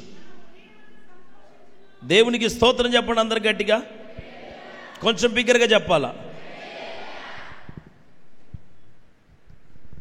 జాగ్రత్తగా అందరూ వినటానికి దయతో కొన్ని మాటలు ప్రయత్నం చేయాలి. చదవబడిన లేఖన భాగంలో సర్వోన్నతుడైన దేవుడే మోషేతో మాట్లాడుతున్నాడు. మోషే నానా, నువ్వే నా పని చేయాలా, నువ్వే ప్రజల్ని విడిపియాలా, నువ్వే ప్రజలందరినీ పరలోకానికి త్రిప్పాలా, నువ్వే ప్రజలందరినీ స్వతంత్రులుగా మార్చాలా అని మాట్లాడుతుంటే, ఈ మాటలు మాట్లాడినప్పుడు మోషే అంటున్నాడు, నేను నత్తున్నయ్యా, నా వల్ల కాదయ్యా, నేనేం చెయ్యలేనయ్యా, నేను మాట్లాడలేనయ్యా, నేను నత్తివాన్నయ్యా. మోషే మాటలు ఇవి, మోషే ఉద్దేశం ఇది. నువ్వు తలంచిన వారిని పంపు. నువ్వు, నేను ఈ సేవకు అయోగ్యుణ్ణి, ఈ సేవకు అనర్హుణ్ణి, నాకున్న కోపం, నాకున్న తొందరపాటు, నాకున్న ఈ స్వభావంతో నేను ఈ పని చెయ్యాలంటే అసలు ఇది కుదిరే పని కాదు, నేను ఈ పని చెయ్యలేను, నా వల్ల కాదయ్యా, ఈ సేవ నేను చెయ్యలేనయ్యా అని మోషే అంటే, దేవుడు అన్నాడు, బాయ్, నీ అన్న ఈయన అహరోను ఉన్నాడు చూసినవా, అహరోను అతడే నీకు బదులుగా జనులతో మాట్లాడతాడు. మరలా చెప్పండి మీరు ఆ మాట, అతడే నీకు బదులుగా జనులతో మాట్లాడతాడు అన్నాడా దేవుడు. అయిపోయిన తర్వాత, ఇదిగో అతడు నిన్ను ఎదుర్కొనవచ్చుచున్నాడు, నిన్ను ఎదుర్కోవడానికి నీకు ఎదురుగా రాబోతున్నాడు. అతడు నిన్ను ఎదుర్కొనినప్పుడు అతడు నిన్ను చూచి తన హృదయమందు, అల్లెలే చెప్పండి అందరూ, సంఘమంతా వినాలి. ఒక దైవజనునితో సంఘం కానాను చేరే వరకు నడిపించబడాలంటే, దేవుని రాజ్యం చేరేంత వరకు నడిపించబడాలంటే సంఘానికి ఉండవలసిన మనస్సు, నీ దైవజనుడితో నువ్వు నడిపించబడుతున్నప్పుడు నీ హృదయంలో నీకు కలగాల్సిన ఆలోచన ఏంటిదో చెప్పనా? అహరోన్ అంట మోషే గురించి అంట తన హృదయం అందంట ఏం చేస్తాడంట? అందరూ అనండి. ఇప్పుడు మన దైవజనుడి గురించి మన హృదయంలో సంతోషం ఉండాలా, దుఃఖం ఉండాలా? అతడు నిన్ను ఎదుర్కోవటానికి వస్తున్నాడు. నిన్ను ఎదుర్కోవటానికి వచ్చినప్పుడు అతడు నిన్ను గూర్చి తన హృదయమందు సంతోషపడతాడు. అంటే ఒక దైవజనుడితో కలిసి ప్రయాణం చేయాలంటే సంఘానికి ఉండాల్సిన అత్యద్భుతమైన స్వభావం ఏంటిదో చెప్పనా? సంఘానికి ఉండాల్సిన అతి శ్రేష్టమైన గుణం ఏంటిదో చెప్పనా? ఒక దైవజనుని గురించి సంతోషపడే మనసుతో ప్రతి బిడ్డ నింపబడాల. ఆమేననండి అందరూ. నిన్ను గురించే, నీ దైవజనుని గురించే నీ హృదయంలో ఏముండాలంట? సంతోషం అనండి అందరూ. దేవుడు నాకు ఒక మంచి దైవజనుని ఇచ్చాడు, నన్ను నడిపేయటానికి నాకు మంచి నాయకత్వాన్ని దేవుడు నాకు ఇచ్చాడు, నన్ను బలపరచడానికి దేవుడు నాకు మంచి నాయకత్వాన్ని ఇచ్చాడు, నన్ను తన ఉన్నతమైన కృపతో నింపడానికి నాకు దేవుడు మంచి నాయకత్వాన్ని దేవుడు నాకు ఇచ్చాడని మన హృదయం అందంట దేవుడు మనకిచ్చిన దైవజనులను బట్టి మన హృదయంలో ఏముండాలంట చెప్పండి అందరూ. చాలా మందికి లేదు. వాళ్ళ అయ్యగారిని బట్టి ఏమో, వాళ్ళ దైవజనుడిని బట్టి, వాళ్ళని నడిపిస్తున్న సేవకులను బట్టి ఏమో దుఃఖం ఉంటుంది. మిగతా చాలా మందిని గురించి భలే సంతోషపడతారు. ఎవరైనా భలే సంతోషం. ఆ పాస్టర్ గారు అబ్బా, ఈ పాస్టర్ మా పాస్టర్ గారా, మా అమ్మగారి గురించేనా? ఎప్పుడు సంతోషం? నిన్ను మెచ్చుకుంటే సంతోషం, నీకు మేలు చేస్తే సంతోషం. మొన్న ఈ మధ్య ఒక చర్చి మానుకుందంట ఒక సంఘంలో. ఆమె రావట్లేదు, ఆమె నాయ గారు చర్చికి రావట్లేదు, ఈరోజు కూటం అని చెప్పి వచ్చింది అని అన్నాడు. ఆమెను పిలిచిన, ఏందమ్మా చర్చికి రావట్లేదు అంటే, ఏంది అడి చేస్తున్నావు, ఎందుకు మందిరానికి రాలేదంటే, అయ్యగారిని గడ్డపల్లు గడికి తీయలేదయ్యా అంట. ఆయన గడ్డపల్లుగా అద్దెలకి ఇచ్చేవాడా? నాకు అర్థం కాల. అంటే ఇప్పుడు నేను నీకేం, ఇప్పుడు నాకేమే మా జిల్లాలో ఉన్న ఎమ్మెల్యే ఏ పార్టీ వాళ్ళైనా నాకు ఎమ్మెల్యేలతో అధికారులతో నాకు కొంచెం పరిచయాలు ఉంటాయి. కొంతమంది నా దగ్గరికి వస్తారు, అయ్యా మరి పాపకి ఉద్యోగం అని అది అనేది. నేను బాగా ప్రార్థన చేస్తాను చెబుతా. నేను రికమెండేషన్ నేను ఇవ్వకపోతే నువ్వు చర్చికి రావుగా. నేను నిన్ను పరలోకం తీసుకుపోను, ఎమ్మెల్యే దగ్గర తీసుకుపోను, అది చెప్పు నాకు. నేను ఎక్కడికి తీసుకుపోవడానికి నీకు కావాలా? నీకు అట్ట కాదు, గడపలు కొట్టిస్తే చాలు. కంకర వచ్చా అమ్మా, అయ్యగారికి ఒకప్పుడు బండి లేదు, ఏమి లేదమ్మా. ఆ కాలంలో మా ఊరికి అయ్యగారు వెళ్తే మా బండి మీద ట్రర్రమని తిరిగిండు. ఇప్పుడు మాకేదో అవసరం వచ్చి మా పిల్లగాడు బండి ఎడిగితే ఇయ్యను అన్నాడంటమ్మా. ఎట్ట పోపిద్ది అయిద్దమ్మా చర్చికి? నీకేం కావాలమ్మా? కొంతమందికి బండి ఇస్తే సంతోషం, కొంతమందిని మెచ్చుకుంటే సంతోషం, కొంతమందికి పాటిస్తే సంతోషం, కొంతమందిని అందరి ముందు పిలిస్తే మరి మన మధ్యలో వాడు గ్యాస్ బేరులో ఉప్పుతూ ఉంటాడు పిలుస్తుంటేనే. మరే పక్కన వాళ్ళకి ఎగేస్తాడు, వాడు ఏమి ఎరగనట్టు ఉంటాడు. మళ్ళా పక్కన వాళ్ళకి చెబుతాడు, ఏయ్ చెప్పురా అమ్మగారికి మర్చిపోయాదేమో, అక్కతో ఖచ్చితంగా మాట్లాడరా, నా పేరు చెప్పరా అని మళ్ళా అందరి ముందు చెబుతాను. మరి తమ్ముడు అని, అమ్మగారు పర్వాలేదు. అరే ఎందుకు అంత యాక్షన్ ఎందుకు చేస్తాడు?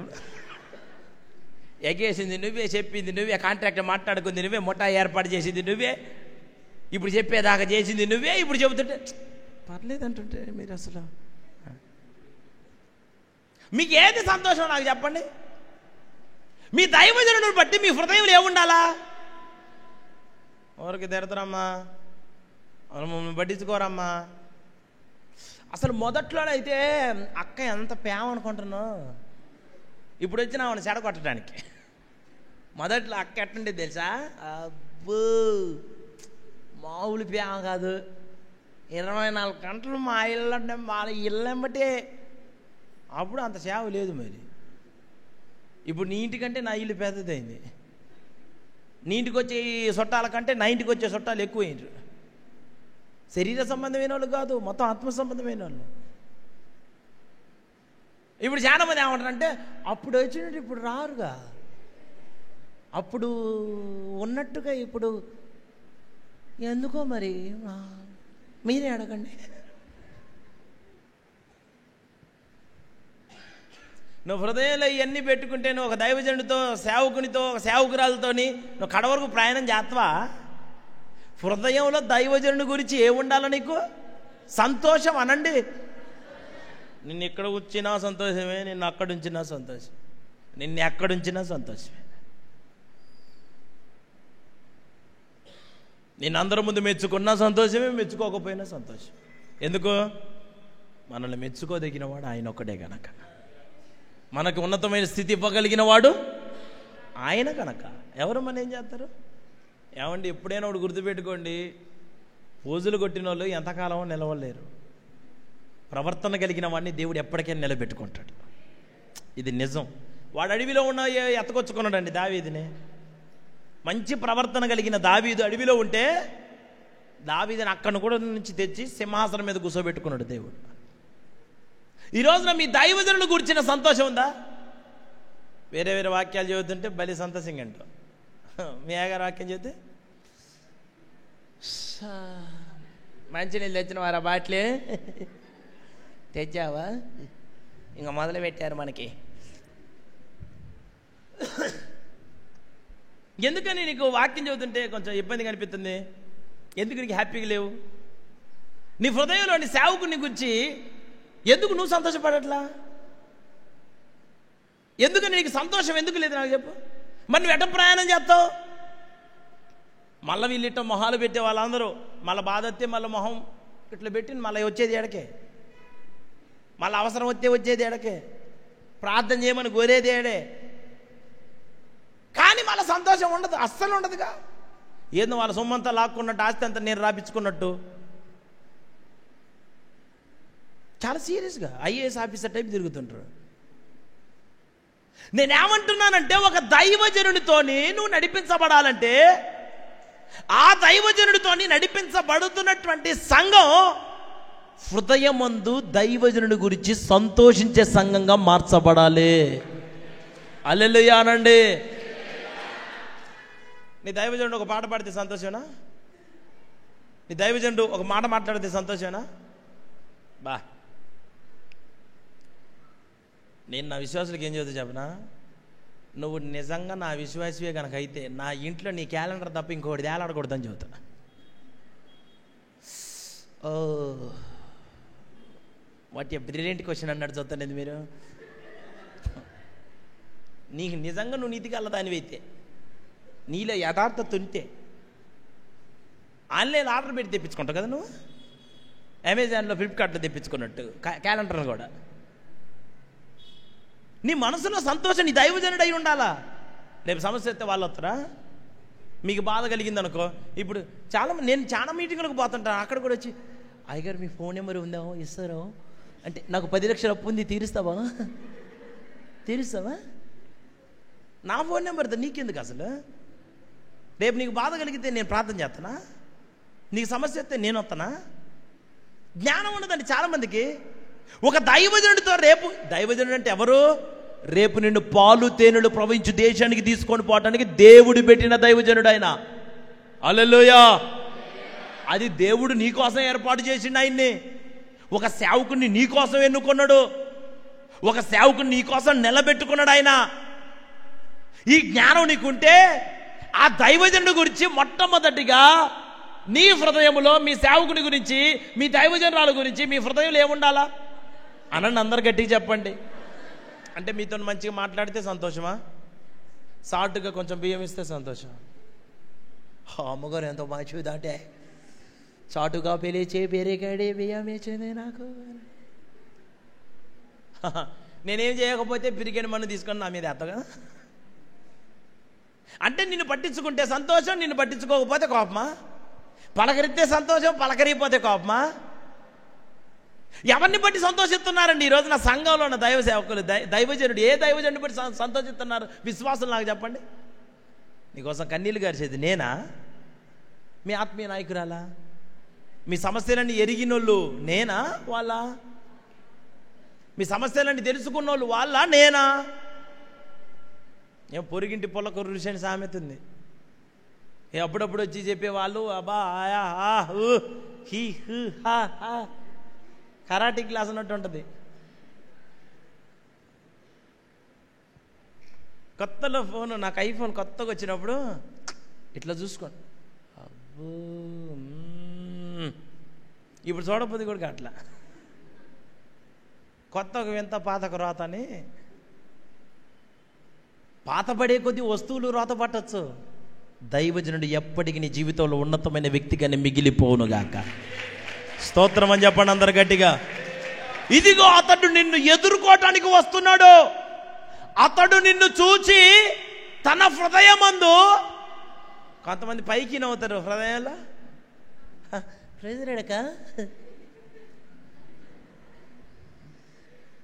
ప్రైజ్ రాడక బాగున్నాడక, నిజంగా అక్క ప్రార్థనేరా మనకి ప్రార్థనే. నువ్వు పైకి నవ్వేది ఒకటి, లోపట అనుకునేది ఇంకోటి కదా. నీ హృదయంలో ఏముంది? హృదయంలో సంతోషపడే గుణం ఉందా? నీ దైవజనుడిని బట్టి.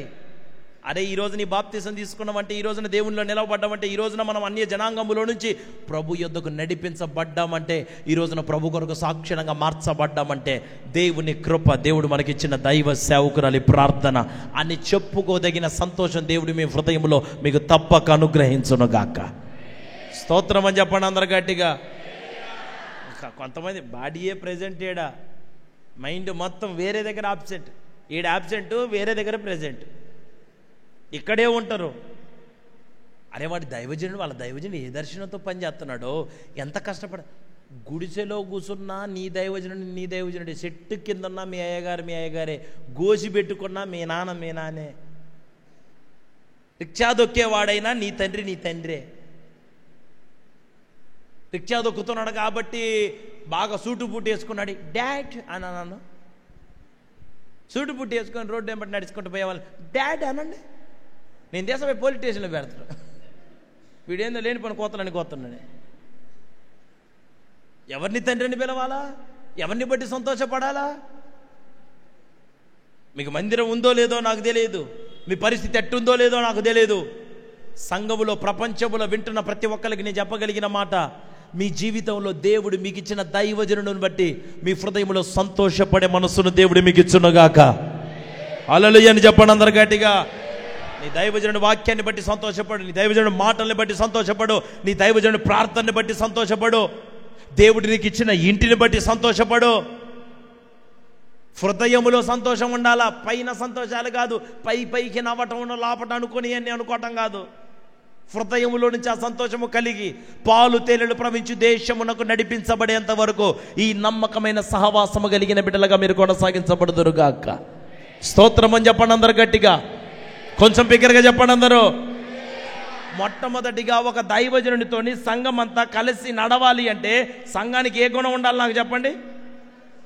హృదయమందు సంతోషించే గుణం అనండి అందరూ. కొంచెం గట్టిగా చెప్పరా? ఎవరిని బట్టి? ఏ సేవకుడైన పర్లా, మీకెవరో, ఏ దైవజనురాలో మిమ్మల్ని నడిపిస్తున్నది ఎవరో, వారిని బట్టే మీ హృదయంలో వాళ్ళు పాడినా, వాళ్ళు నడిచినా, వాళ్ళు వచ్చినా, వాళ్ళని చూసినా కడుపులో ఒక సంతోషం మీ హృదయంలో ఉంటే మీరు ఆ పాలు తేనెలు ప్రవహించి దేశంగా పిలువబడుతున్న దేవుని రాజ్యానికి చేరేంత వరకు ఈ యాత్రలో కొనసాగించబడిన బిడ్డలుగా నిశ్చయంగా మార్చబడతారు. స్తోత్రం అని చెప్పండి అందరూ. సరే, ఇప్పుడు మోషే వాళ్ళ అన్నతో మాట్లాడుతున్నాడు. అరే బాయ్, దేవుడు నాతో మాట్లాడిండయ్యా, ఇప్పటి నుండంట నేను నీకు దేవుడినంట, నీవు నాకు నోరు అంట. మరలా చెప్పండి. మోషే ఎవరంట? వాళ్ళ అన్నకి దేవుడు. మరి ఈయనెవరంట? ఈయనెవరు? ఎవరికి? మోషేకి ఎవరు నోరు? అహరోను. అహరోను మోషేకి ఎవరు? మోషేనేమో దేవుడిగా పెట్టిండు, అహరోన్నేమో. ఈ మాట ఎవరితో చెప్పిండు? మోషే వాళ్ళ అన్నతో చెప్పిండు. ఇప్పటి నుండి నేను నీకు అయ్యా దేవుణ్ణి, నువ్వు నాకు నోరు అనగానే అప్పుడు మోషేతో అహరోను ఏమన్నాడు? ఎవరు చెప్పినామా నీకు? ఎవరన్నారమ్మా నీతోని అంటే? దేవుడే చెప్పిండు చిన్నాడా, దేవుడే చెప్పిండు అన్నయ్య. దేవుడు చెప్పిండా? అవునా, నీకు కూడా కళ్ళు వస్తున్నాయా? మరి మాకు కూడా వచ్చిదిలే అన్నాడా? ఇప్పుడు ఈ మాటలు దేవుడు మోషేతో మాట్లాడిన మాటలు అహరోను విన్నాడా? వినలేదా? వినలా. కానీ ఎవరు చెప్పిన మాట విన్నాడు? మోషే చెప్పిన మాట విన్నాడు. రెండు, నీ దైవజనుడితో నువ్వు నడిపించబడాలంటే, నీ దైవజనుడితో కానాను చేరేంత వరకు నడిపించబడగలిగిన వ్యక్తిగా నువ్వు మార్చబడాలంటే, ఒకటేమో హృదయంలో సంతోషం ఉండాలి. అనందరూ మనసులో ఒకటి పెట్టుకొని, మనసులో బాధ పెట్టుకొని, మనసులో ఇంకొక ఆలోచన పెట్టుకొని నువ్వు నీ సేవకునితోని దైవజనురాలతోని నువ్వు దేవుని రాజ్యం చేరే వరకు నడవలేవు. ఇది మనసులో పెట్టుకో. రెండు, నీ దైవజనురాలతో నువ్వు నడవాలంటే నీకు ఉండాల్సిన రెండవ మనసు, మోషే దర్శనమే నా దర్శనమని భావించే మనసు మనందరికీ రావాలి. అహరోను ఏమనుకున్నాడు? మోషే దర్శనమే నా దర్శనం. దర్శనానికి ఏకీభవించే మనసా, సహకరించే మనసా, తిరగబడే మనసా? నాకు చెప్పండి కొంచెం. మాట్లాడరేంది? దేవుడే కదా మాట్లాడింది మోషేతోని, ఈయన వెళ్ళలేదుగా. నువ్వు నాకు ఇప్పటి నుంచి అరే నువ్వు నాకు నోరు అంట, నేను నీకు దేవుడే చెప్పిండు అని అంటే ఆ మాట విన్నాడా? వెళ్ళలేదా? లోబడ్డా? లోబడలేదా? ఈరోజు నాకు మాట, మీ సేవకులతో మీరు కడవరకు నడిపించబడాలంటే మీ జీవితంలో ఒకటి హృదయంలో సంతోషపడి, రెండవదిగా మీ జీవిత కాలంలో వాళ్ళ దర్శనానికి ఏకీభవించే వ్యక్తులుగా ఉన్నారా? వాళ్ళతో దేవుడు చెప్తున్న సేవని సంపూర్ణంగా చేయటానికి మీరు సహకరించే బిడ్డలుగా ఉన్నారా? వాళ్ళ దర్శనం ఒకటి, మీ దర్శనం ఒకటా? వాళ్ళు ఒకటి చెప్తే మీరు ఇంకోటి చేస్తున్నారా? మరి ప్రయాణంలో ముందుకెట్ట నడుస్తారు? ఏమండి, నేను ఒక మాట చెబుతా, మీరు చూడాలా. ఇక్కడ నల్లపాడులో పని లేదు, ఏం చేయాలో అర్థం కావట్లా. అమ్మగారు ఏం చేసిందంటే, అయ్యా అందరం కలిసి హైదరాబాద్ పోదాము, పనులు బాగున్నాయాడా అని అంటే మీరు అందరూ అన్నారు, అవునమ్మగారు, మరి ఇక్కడ బతక చేత కావట్లేదు, ఇబ్బందిగా ఉంది, ఏదో ఒక పని చేసుకొని ఆడే ఉందాము, ఆ ఉద్యోగ సద్యోగాలన్నీ ఆడే ఉన్నారు, పిల్లలు కూడా ఆడే ఎట్టాగో ఉద్యోగాలు చేస్తున్నారు కాబట్టి మనం ఆడికే పోదామని చెప్పి అందరు కలిసి ఇక్కడ గుంటూరులో రైలు ఎక్కిండ్రు. ఏంది, గుంటూరులో రైలు ఎక్కినప్పుడు మీరు ఇప్పుడు ఆడికి పోదాం అనుకున్నది హైదరాబాద్ పోవాలనుకున్నారు. ఇప్పుడు హైదరాబాద్ పోవాలనుకున్న నీకు గుంటూరులో రైలు ఎక్కితే సీటు దొరకలా, కిటికీ పక్కన సీటు నీకు దొరకలా, అసలు కూర్చోటానికే సీటు దొరకలా, రైలు దిగుతావా? ఏంది మాట్లాడరు? పక్కన వాళ్ళు కాలు దొక్కిండ్రు, రైలు దిగుతావా? ఏంది మాట్లాడరు? ఒక ఆమె పచ్చడి డబ్బా పైన పెట్టింది, మాటికోసారి ఏసు రక్తం కారినట్టు కారుతుంది నా మీద ఎర్రగా. ఏం మాటికోసారి పడ్డప్పుడల్లా చల్లగా అనిపిస్తుంది అనుకుంటున్నాను నేను ఎంత మంపోనో చూడు. వీళ్ళు పడుతున్నప్పుడు తుడుచుకొని పైకన్నా చూడొద్దు. కొద్దిసేపటికి మెడకాయ దాకా గారింది. అది ఏందబ్బా అని ఇట్టంటే ఎర్రగా, వామ్మో నా మెడకాయ ఏడ తెగిందో ఏమో, ఇదేరా నాయన ఇంత ఎర్రగా అయిందని చెప్పి నేను వదిలిపోయి ఇట్ట అనుకోండి మెడకాయ బాగానే ఉంది, మళ్ళీ ఒకటి పడింది పైనుంచి సొక్క. ఏంటంటే పచ్చడి డబ్బాలోంచి నూనె కారుతుంది. మరి నూనె అయింది గుడ్డలన్నీ. రైలు నుంచి దిగినా ఏంది మాట్లాడు అడ్డు చూస్తారా? కొంతమంది కావాలని నేను తగాదు పెట్టుకుంటారు, రైల్లో దిగుతారా? రైల్లో నుంచి మీరు బాగా ఆకలితో ఉన్నారమ్మా, సమోసా అని అనుకున్నారు. వాడతను ఖచ్చితంగా 10 రూపాయలు కొనుక్కొని సమోసా తిని మంచినీళ్ళు తాగుదాం అనుకున్నారు. సమోసా వాడు రాలా, రైలు దిగుతారా? ఏం మాట్లాడరు మీరు? మీకు ఏది ముఖ్యం ఇప్పుడు రైలు ప్రయాణంలో? మీకు ముఖ్యమైనది ఏది? వాడు కాలు దొక్కింది, మూటతో నెట్టింది, పైన సీసా పెట్టింది, ఆకలైతే సమోసా వాడు రాంది. నువ్వు మాట్లాడితే బెదిరిస్తున్నావుగా, నేను దూకుతా. నువ్వు దూకితే ఎవరికి నష్టం? దూకినోడికి నష్టమా, కూర్చున్నోడికి నష్టమా? అసలు నువ్వు ఎందుకు వచ్చినావు అసలు నాతో పాటు చెప్పు. అయ్యగారు నేను బతకలేకపోతున్నా, నేను ఎట్లా బతకాలో నాకు బతక నేర్పి అయ్యా, నీతో ఉంటే నా జీవితం దీవెనకరంగా ఉంటుంది, నీతో నడితే నా బతుకు బాగుపడిద్ది అనే కదా నువ్వు వచ్చింది. ఆ మాట మొదలు చెప్పి రైలు ఎక్కింది ఎక్కడి నుంచి, నాకు మేలు జరగల, మా అమ్మాయికి పెళ్లి కాల, మా అబ్బాయికి ఉద్యోగం రాలా, అందుకోసం నేను దూకుతా అంటే, నీకు పెళ్ళి గిల్లి వీటన్నిటికంటే ముఖ్యమైనది ఏంటిది? గమ్యం చేరటం. అనండి, ఎక్కడికి పోవటం ముఖ్యం? పరలోకం పోవటం ముఖ్యం, దేవుని రాజ్యానికి నడిపించబడటం ముఖ్యం, దేవుని చిత్తం చేయటం ముఖ్యం, దేవుని రాజ్యానికి పాత్రులుగా మార్చబడటం ముఖ్యం. దీన్ని పక్కన పెట్టి, దీన్ని ఇడిచిపెట్టి, దీన్ని పక్క నుంచి ఆమె నన్ను చూసింది, అయ్యగారు సరిగ్గా ఒక రకంగా చూస్తుంది, అందుకోసం నాకు చర్చికి రాబుద్ది కావట్లేదా? ఆమె కోసం నువ్వు రైలు నుంచి దూకుతావా? నీ భక్తి నాపేత్తవా? ఒక సమస్య వచ్చిందని చెప్పి దానికోసం నీ భక్తి నాపేత్తవా? ఎవరో ఏదో నీ గురించి అనుకున్నారని చెప్పి ఆధ్యాత్మికమైన జీవితం నుంచి నువ్వు తొలగిపోతావా? నువ్వు ఎవరి కోసమో ఇక్కడ భక్తి చేస్తున్నావా? నీకోసం కల్వరి శిలువలో ప్రాణం పెట్టింది ఆమెనా? ఆ కొరడా దెబ్బలు కొట్టించుకుంది కూడా ఆమెనా? అసలు ఒకళ్ళ కోసం నువ్వు భక్తి చేయటమేంది? ఈ ప్రయాణంలో మనకి నిందలు ముఖ్యం కాదు, అవసరాలు తీర్చబడటం ముఖ్యం కాదు, మేలుకరంగా నడిపించబడటం ముఖ్యం కాదు, గమ్యం చేర్చబడటం మనకి ముఖ్యం. స్తోత్రం అనండి అందరూ. ఇప్పుడు నీకు అప్పుడప్పుడు వాడు టీ వడతాడా, ఛాయ్ అనుకుంటా, ఆ టీలో నీ ఇంట్లో చేసుకున్నట్టు ఉంటుంది. ఆ టీ చాలా అద్భుతంగా ఉంటుంది కదా రైల్లో టీ. అది తాగినా ఒకటి, తాకపోయినా ఒకటి. అది తీసుకున్నావు, టీ బాగలేదని చెప్పి దిగుతావా? నేను ఏమంటున్నానంటే, నీకు ఏది ముఖ్యం? ప్రయాణంలో గమ్యం చేరటం ముఖ్యమేనా? అది మనకి ఎప్పుడు అర్థమైంది? గమ్యం చేర్చబట్టమే నాకు ముఖ్యం అన్న ఆలోచన నీకు ఎప్పుడు వచ్చింది? ఒకటి, నీ హృదయంలో నీ దైవజను గురించి నీ హృదయంలో ఏముండాలా? సంతోషం అనండి.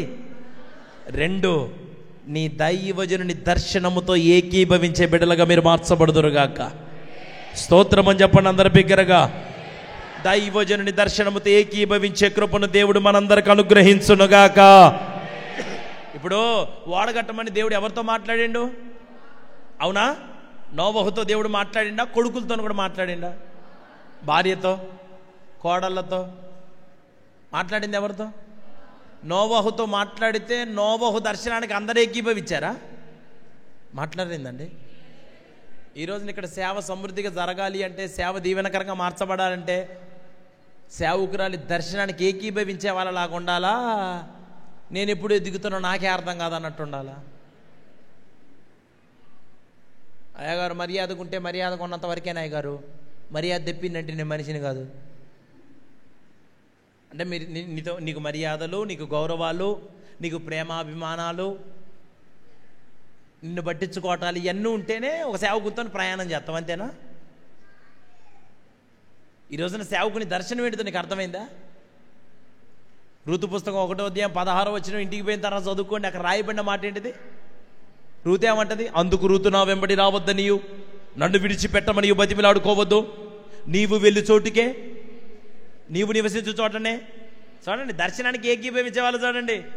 నువ్వు ఎక్కడికి పోతావని నేను అక్కడికి వస్తా. మీరేమంటారు? అమ్మగారు మీరు పోతారా? మీరు పోండిలే, మీరు పోండి. నువ్వేటి పోతావు? నేను పనికి అమ్మగారు. మీ తిప్పలు మీరు పడండి, మా తిప్పలు.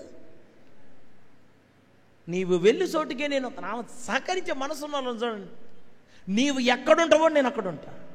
నీ జనం ఎవరో వాళ్ళే నా జనం. నీ దేవుడు ఎవరో? డబ్బు కాదు, పని కాదు, ఉద్యోగం కాదు, పిల్లలు కాదు, మనవరాలు కాదు, మనవళ్ళు కాదు, నిన్న మొన్న కొనుక్కున్న అపార్ట్మెంట్ కాదు, స్థలం కాదు, పొలం కాదు, ఏది కాదు. నీ దేవుడు ఎవరో ఆయనే నా దేవుడు. నువ్వు ఎక్కడ చచ్చిపోతావు, నేను అక్కడ చచ్చిపోతా. మరణం తప్ప నిన్ను నన్ను ఏదైనా ప్రత్యేకిస్తే దేవుడు నాకెంత కీడైనా చేయునుగాక. ఈ గుణం ఏ గుణం అండి? దర్శనానికి ఒక కూడికి ఏర్పాటు చేద్దామన్నప్పుడు, ఒక ప్రాంతంలో మనం ఒక సువార్త కూడిక పెడదామన్నప్పుడు, ఓ ప్రాంతానికి మనం నడిపించబడదామన్నప్పుడు, ఈరోజు నేను మీ అందరికీ చెప్పే మాట్లాడితే చెప్పనా?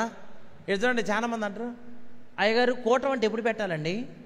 సభలు సంవత్సరానికి ఒకసారి అయ్యా, మాటికి కోటాలు పెట్టి సహకరించంటే మేము ఆంధ్ర బ్యాంకులో పనిచేయట్లేదు అనండి. ప్రతిదానికి కోటాలు, అన్నిటికీ మాకు సహకారమా? ఏందయ్య గారు మాకు ఈ తెప్పలు? ఒక దైవజనునితో నువ్వు కడవరకు నడిపించబడాలంటే నీలో ఉండాల్సిన 2వ గుణం, ఒకటి హృదయమందు సంతోషం ఉండాలా. 2, నీ దైవజనుని దర్శనానికి ఏకీభవించే బిడ్డగా నువ్వు మార్చబడుదువుగాక. స్తోత్రం అని చెప్పండి అందరు గట్టిగా. దైవజనుని దర్శనానికి ఏకీభవించే మనస్సును దేవుడు మీకు ఇచ్చునుగాక. సేవకులు ఏ దర్శనం కలిగి పనిచేస్తున్నారు, ఏ దిశలో ప్రయాణం చేస్తున్నారు, ఏ భారం కలిగి మన మధ్యలో కష్టపడుతున్నారు, వాళ్ళ ఉద్దేశం ఏంటి, వాళ్ళ హృదయాంతరంగంలో ఉన్న వేదన ఏంటి, ఈరోజు మనకున్న ఆలోచన ఏంటి? నా ప్రియులారా, దేవుని పిల్లలారా, దర్శనానికి ఏకీభవించే మనసుతో నా దేవుడు తప్పక మిమ్మల్ందరినీ నింపి నడిపించునుగాక. స్తోత్రం అని చెప్పండి అందరూ. కొంచెం బిగ్గరగా చెప్పండి అందరూ. హల్లెలూయా. ఇప్పుడు ఇందాక ఒక మాట చెప్పాను మీకు. ఆయన ఏమన్నాడు? నువ్వు నాకు నోరు, నేను నీకు. ఇప్పుడు ఇద్దరిట్లో అసలు ఎవరి పెద్ద? మోషే పెద్ద, అహరోను పెద్ద? మాట్లాడండి అందరూ. ఇప్పుడు అహరోను పెద్ద అయితే అహరోను మాట మోషే వినాలా, మోషే మాట అహరోను వినాలా? అసలు లెక్క అయితే అంతేగా. మరి ఇప్పుడు దేవుడు ఏమంటుండు? ఇప్పుడు ఒక దైవజనునితో నీ సంఘం నడిపించబడాలి అంటే నాకు ఉద్యోగం ఉంది, నాకు వ్యాపారం ఉంది, నాకు స్థలం ఉంది, నాకు పొలం ఉంది, నాకు అది ఉంది, నాకు ఇది ఉంది అని చెప్పి నిన్ను నువ్వు హెచ్చించుకొని హెచ్చింపు కలిగిన మనసుతో ఒక దైవజనుడితో నడవటం కుదిరిద్దా? తమ్మును తాము తగ్గించుకుంటే దైవజనుడితో నడుతారా? ఏందండి? నా మందిరానికి 60-70 సంవత్సరాల ముసలోళ్ళు కూడా వస్తారు.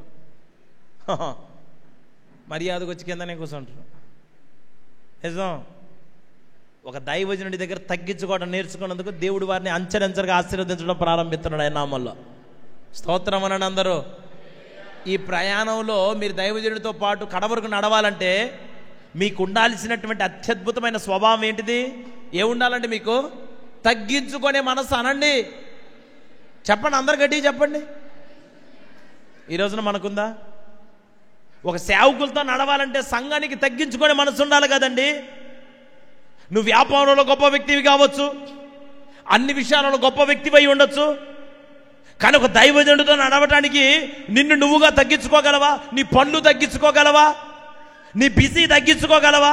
నీ మాటలు తగ్గించుకోగలవా? తగ్గించుకున్న వ్యక్తిగా నువ్వు మార్చబడగలవా? ఎప్పుడు తగ్గించుకుంటావు నువ్వు?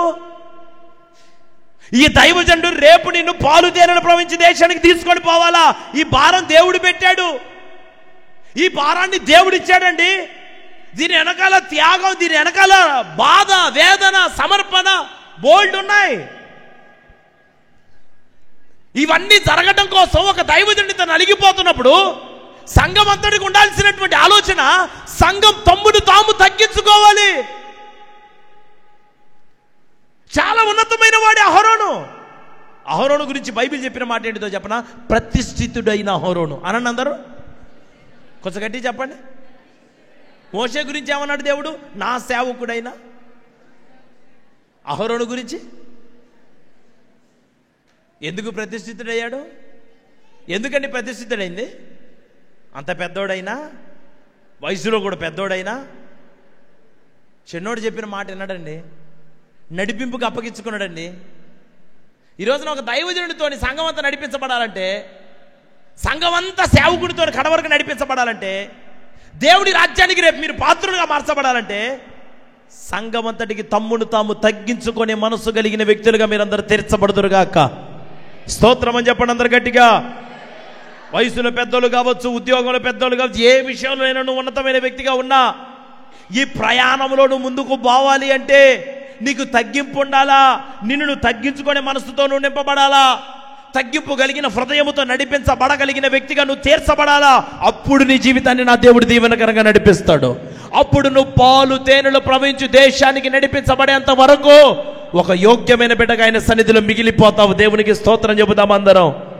బిగ్గరగా చెప్పండి అందరు గట్టిగా. ఇప్పుడు ఒక దైవజనుడితోని సంఘం అంతా నీ గొంతులో ప్రాణం ఉన్నంత వరకు, ప్రాణమన్న పోవాలా, పరలోకం అన్న పోవాలా? పోతే ప్రాణం, లేకపోతే చేరితే కానాను. అప్పటి వరకు నీ సేవకునితో, నీ నడిపింపు కలిగిన దైవజనుడితో నువ్వు నడిపించబడాలి అంటే ముందు నీ దైవజనుడి గురించి హృదయంలో సంతోషముతో నింపబడిన వ్యక్తిగా నువ్వు మార్చబడదువుగాక. ఆ సంతోషాన్ని నా దేవుడు మీ అందరికి ఇచ్చునుగాక.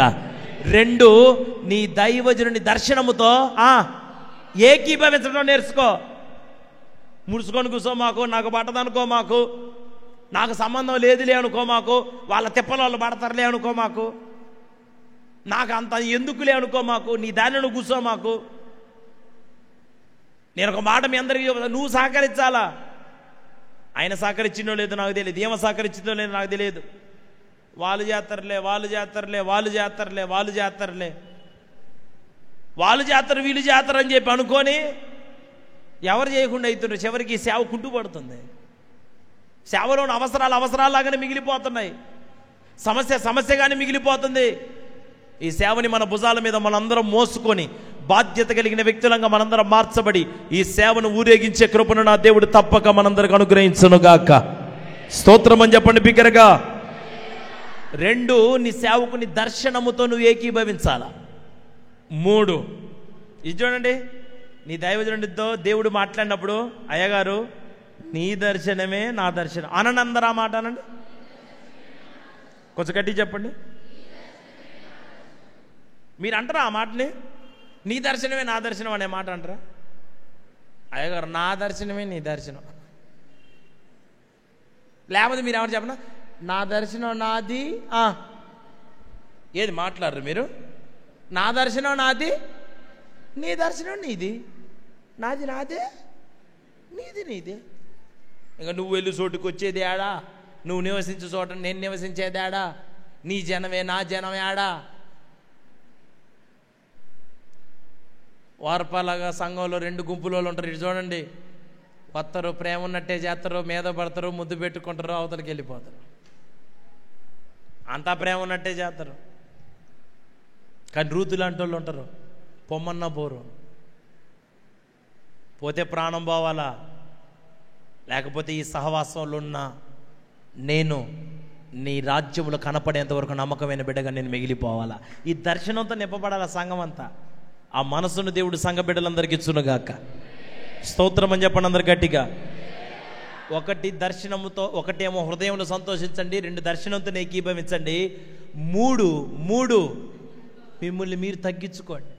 సేవకులతో పాటు నువ్వు నడిపించబడినప్పుడు, సేవకులతో పాటు నువ్వు ప్రయాణం చేయాలంటే నువ్వు తగ్గించుకున్న వ్యక్తిగా ఉండాలా. అహరోను పెద్దోడు, మోషే చిన్నోడు, కానీ మోషే చెప్పింది అహరోను వింటున్నాడు. ఈ రోజున తగ్గింపుంటే లోపడతావు, తగ్గింపుంటే చెప్పింది అంటావు, తగ్గింపుంటే దేవుని వాక్యానుసారమైన వ్యక్తిగా మార్చబడతావు. ఆ కృప నా దేవుడు తప్పక మీ అందరికి ఇచ్చునుగాక. స్తోత్రం అని చెప్తాం అందరం. సరే, తగ్గించుకుంటే తగ్గించుకున్నాడు. కానీ ఇటు చూడండి, అక్కడ ఒక మాట మాట్లాడిండు. ఏంటిదా మాట? 1, నీ అన్న నీకు నోరు అనండి అందరం. అహరోను ఎవరిప్పుడు మోషేకి? మరి మోషే ఇప్పుడు అహరోనికి నోరెవరు? అహరోనా? అహరోను నోరైతే ఎక్కడ నోరు తెరిచిండు అహరోను? నాకు చెప్పండి ఒక మాట. అహరోను ఎక్కడన్నా నోరు తెరిచాడా? ఎర్ర సముద్రం 2 పాయలు కావాలా? ఎవరు చేశారు? ఫరోతో మాట్లాడాలా? ఎవరు మాట్లాడిండ్రు? బండలోంచి నీళ్లు రావాలా? ఎవరు? దేవుడు ఏం చెప్పిండు? నీ అన్న అంటే ఆయన. నీ అన్న నీకు నోరంటే దాని అర్థమైంది నాకు చెప్పండి ఇప్పుడు. అన్న నీకు నోరంటే దాని అర్థమైంది. మోషే ఏం మాట్లాడతాడో అదే.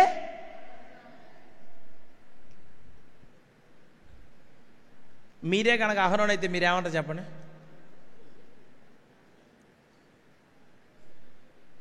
ఒకరోజు నా ఉండి మీరు సాక్ష్యం చెప్పడానికి వస్తారు, నా దగ్గరికి వస్తారు. వచ్చి అంటారు, అని ఆ సాక్ష్యం చెప్పనా? చెప్పమ్మా అంట. నాకేం తెలుసు పిచ్చి మొహం అని. ఎంత యథార్థమైన సాక్ష్యం చెప్పిద్దేమోనని నేను సాక్ష్యాన్ని సమయం ఎత్తు కదా, లేచి నిలబడండి. దేవుని స్తోత్రం, మీ అందరికీ వందనాలు. నా సాక్ష్యం ఏంటంటే, దేవుడే ఆల్రెడీ అయ్యగారితో మాట్లాడిండు. ఏమనంటే నన్ను నోరుగా పెట్టుకోమన్నాడు. నేను నోరు తెరవాలా? ఇప్పటి నుంచి అయ్యగారు నోరు ఏంది మాట్లాడరు? అయ్యగారు నోరు మూసుకోవాలి. ఇప్పటి నుండి నేనే. ఇది నేనన్నది కాదండి బాబు, కావాలంటే అడగండి అని నన్ను కూడా పిలిపిస్తారు సాక్ష్యం చెప్పిటానికి మధ్యలో.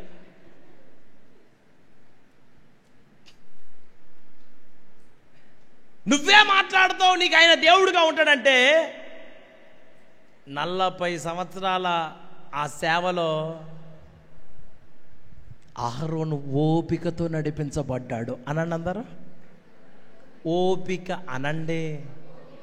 ఒక సేవకులతో నువ్వు పరలోకం పోయేదాకా నడవాలంటే నీకేముండాలా? మీరేమంటారు? నన్ను ఎప్పుడు నోరు తెరవనిస్తాను రేడా? అసలు తెరవనిత్తేగా. సముద్రం పాయలు కావాలన్నా నువ్వేనాయా? వంట దగ్గర పెద్ద నీదేనాయా? ప్రతి ప్రార్థనలు నువ్వు చేసుకుంటున్నావు. నాకు పేదం లేదు, కీర్తన లేదు. అసలు దేవుడు నన్ను పిలిచిండా లేదా నాకే అనుమానం వచ్చేటట్టు చేస్తున్నావు నువ్వు. ఇంకా చూసుకో మరి, నీకేమైద్దో నాకే తెలియదు. నన్ను బెదిరిస్తుంటారు చాలా మంది. నేను అన్నది అర్థమైందండి మీ అందరికీ? మీరేమంటారు? నన్ను నోరు తెరవనిత్తే కదండి అయ్యగారు. అసలు ఎదగనీడండి ఆయన. అంతేనండి ఆయన మొదటి నుంచి అంతే. ఎదుగుతుంటే ఒరుసుకోలేడండి, కుళ్ళు పోతాడండి. నాకెందుకు తెల్లా మీ కుళ్ళు? నేను ఒక మాట చెప్పనా? నువ్వు ఇల్లు కడితే, నువ్వు ఇల్లు కట్టుకుంటే సంతోషపడింది నేను, నీకు మగ పిల్లగాడు పుడితే ముందు ఎగిరికి అంతేసింది నేను. నీ పిల్లగాడికి పెళ్ళి అయితే నేను సంతోషపడ, నా పిల్లగాడికి ఏదో పెళ్లి చేసుకున్నట్టు అనుకున్నది నేను. ఇంత మొహం నేను పెట్టి కొద్ది రోజులు అయిన తర్వాత, అయ్యగారు ఇప్పటి నుంచి రామాకులే, ఇంకెప్పటి నుంచి అల్లం వెళ్ళం నీతో నాతో. గోరిగిల్లయ్య గారు, నేను ఎటు సావాలి చెప్పు? నేను ఎటు పోవాలా? నా గుండె పగులుతుంది ఇక్కడ, నేను చస్తున్నాను ఇక్కడ. ఎందుకు ఈ సేవకు వచ్చానని కుమిలిపోతున్నా తెలుసా? ఏం చేయాలో అర్థం కావట్లేదు నాకు. తాగుబోతు భర్తతో ఓపిక పట్టిన వాళ్ళు ఉన్నారు, లోబడిన వాళ్ళని పిల్లలతో బతికి ఓపికతో బతికే వాళ్ళు ఉన్నారు, తల్లిదండ్రులు. అంతకంటే దుర్మార్గంగా ఉన్నానా నేను? మీ దైవజనుడు మీతో అంతకంటే దుర్మార్గం ప్రవర్తిస్తున్నారా? ఎందుకు మీకు ఓపిక ఉన్నట్లా? 40 ఏండ్లు నోరు తెరవనీలా. ఏలియా అనండి, ఎలీషా. ఒక రోజున వాళ్ళ అయ్యగారు అంటాడు, బాయ్ ఏలియా ఎట్రమ్మా అని పిలుస్తాడు. ఎలీషాని పిలిచి, ఏలియా ఇంకెప్పటి నుంచి నువ్వు నాతో పాటు రావద్దు, ఇగో నా వలన నీకేం కావాలి అడుగా, ఎన్ని రోజులు ఉన్నావు కదా నాతోని, నీకేం కావాలి అడుగు, నేను నీకు ఇస్తా అంటాడు. నిజంగా ఈ మాట మీ అక్క అడిగింది అనుకో, మీ అమ్మగారి రేవకక్క ఈ మాట మిమ్మల్ని అడిగాను, అమ్మా ఇన్ని రోజులు సేవలో నాతో పాటు ఉన్నారు, మరి మీకేం కావాలంటే మీరేమంటారు? మరి మందిరం మన కళ్ళ ముందే ఉంది కదా అక్క, నువ్వు అటేటో చూసే పనే ఉంది కర్ర అట్లా. ఇక మరి ఇక మందిరం ఒకటి, ఇదొక్కటి చాలేక మనం ఖచ్చితంగా ఆ సంఘమో ఈ సంఘమో మెయిన్ బ్రాంచ్ ఏదో ఒక రకంగా ఉన్నదాన్ని అడుక్కుంటాం, ఖచ్చితంగా జ్ఞానంగా రాపించుకుంటాం. ఎలీషాని అడిగితే ఎలీషా ఏమన్నాడు? నీకు నా వల్ల నీకేం కావాలయ్యా అనంటే, నువ్వు ఏ ఆత్మతో పనిచేసినావో అదే డబల్ ఆత్మతో నేను నీతో పనిచేయాలి. నాకు నీకున్న తగ్గింపు కావాలా, నీలో ఉన్న ఆత్మ కావాలా, నీలో ఉన్న అభిషేకం కావాలా, నీలో ఉన్న సమర్పణ కావాలా, నీలో ఉన్న భారంగా. ఈరోజు ఎవరైనా కోరుకునేది ఇట్లాంటి కోరికలు కోరుకునే వాళ్ళు ఎవరన్నా ఉన్నారా? నాతో పాటు భోజనానికి మామూలుగా మీటింగ్లో పోతాం కదా, వాళ్ళు అడుగుతారు కదా, నన్ను అడగలేక నాతో పాటు ఉన్న వాళ్ళని అడుగుతారు కదా, అన్నేం తింటారంటే వీడు నాటుకోడి తింటాడు. నా కోరిక కాదు, వాడిదేది. ఒక దగ్గర కోడి దొరకలేదంట, దొరకకపోతే పాస్టర్ గారు పాపం మొహం అంతా దిగాలుగా పెట్టుకొని, అయ్యా మంచి వర్తమానం ఇచ్చారు కానీ మేము మీకు చేయాల్సింది చేయలేకపోయాం, చాలా బాధగా ఉంది, వండలేకపోయాం అయ్యా. నేను అనుకుంటున్నా ఈ పూట భోజనం లేదేమో, వండలేదంటే అన్నం కూడా వండలేదట్టుంది, ఇంకా నీళ్ళే ఏముందో కాయో పండో తిని నీళ్ళు తాగితే అయిపోయా, ఏమంత తిని మీద ఆసక్తికి లేదు, సర్లే పోనీలే కానీ నేను అనుకుంటే, అయ్యా మరి చేపలన్న తింటరా, మటన్ కూడా ఉంది అయ్యా తింటరా. నేనంటాను ఇదేందమ్మా, నేను తిన్నాను ఎవరు చెప్పాను అంటే, అది కాదయ్యా మీరు నాటుకోడి అన్నారుగా. నేనన్నానా? నేనన్నా, వీడే పక్కన సైతాన్ గడీడు నాతో ఉండి వాడి కోరికలన్నీ తీర్చుకుంటుండే వాడు. అది నా కోరిక కాదు, వాడి కోరిక. నేను అరే నాటుకోడి అంట అంటే మీరు ఆరోగ్యంగా ఉండాలి కదని అంటుండే వాడు. నేను ఆరోగ్యంగా ఉండాలా, వాడు ఆరోగ్యంగా ఉండాలా? దుర్మార్గుడా, నాతో పాటు ఉండి నాకు సర్వనాశనం చేస్తావు నన్ను. అందుకోసం ఇదంతా కాదని ఒక్కడినే తిరుగుతున్నా ఇడిపోయిన. నేనేమంటున్నానంటే, మీ దైవజనుడితో పాటు మీరు ఉన్నప్పుడు మీకు ఏది కావాలని మీరు అడిగితే మీరేం కోరుకుంటారు? మీరు ఖచ్చితంగా మీరేం, నాకు కూర నాతో వచ్చినోడికి ఇంకొక కూర వేసిన అనుకో, వాడు 10 సార్లు పెద్ద మొక్కలా మాకు మరి ఇక అంత తాలుగాయలు పడ్డట్టు పడ్డాయి, మంచి బరువైన నీకు తాలుగాయలు మాక. అయ్యా లోపలికి వెళ్ళిన తప్పాలని నీడు పిలవడాయా, లోపట్టున్న ఆ డిష్ కూడా రమ్మనండి ఇట్టండి. వాడు అంత ఆసక్తికి పిలిపించుకుంటున్నాడు. నేనేమంటానంటమ్మా, ఒక దైవజనుడితో నుండి తొందరపడటం అందరికి అలవాటైంది, అభ్యంతర పడటం అలవాటైంది, ఓపిక పట్టడం వచ్చిందండి? ఒక సేవకునితో నడిచే సంఘానికి ఓపిక వచ్చిందా? ఓపిక పట్టడం నేర్చుకున్నారా? ఎన్నేళ్ళండి? 1 సంవత్సరం 2 సంవత్సరాలండి? 40 ఏళ్ళండి. నువ్వు కూర్చుంటావా 40 ఏళ్ళు అయ్యగారితో పాటు? ఒక సేవకునితో పాటు ఒక నడిపింపులో 40 ఏళ్ళు ఉండేవాళ్ళు ఈ కాలంలో ఉన్నారండి? ఏందండి మాట్లాడరు? అసలు ఉంటారా? 40 ఏళ్ళ వచ్చిన దగ్గర నుంచి గుర్తు చేస్తుంటారు. అయ్యగారు 4 వారాలు అయింది అయ్యగారు అంటే నెల కూడా కాల.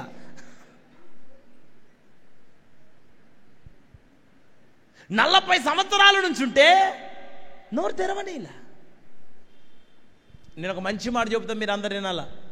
నాతో పాటు రావద్దురా నువ్వు, ఎలీషా నువ్వు ఇక్కడే ఉండు అని వాళ్ళ అయ్యగారంటే, పోనీలయ్యా రానిపోతే రానిపోయినోలే, నీ దాన్ని నువ్వు ఉండు, నాకు దారి చేయి అన్నాడా?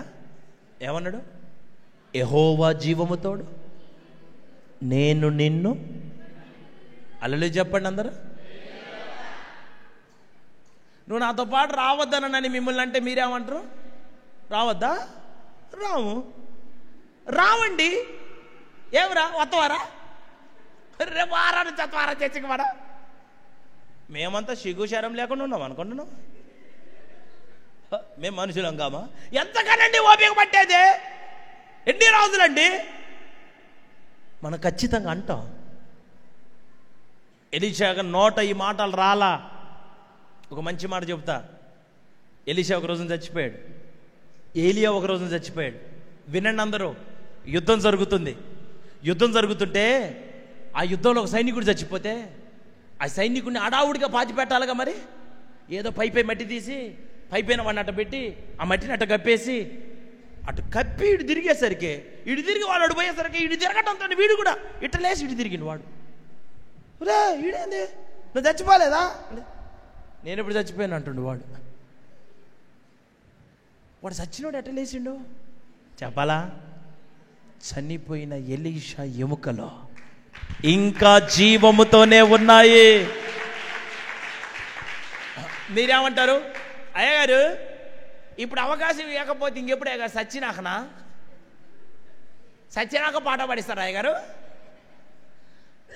ఎప్పుడయ్యగారు ఇంకా నాతో సేవ చేయించే చచ్చిపోయినాక నేనా?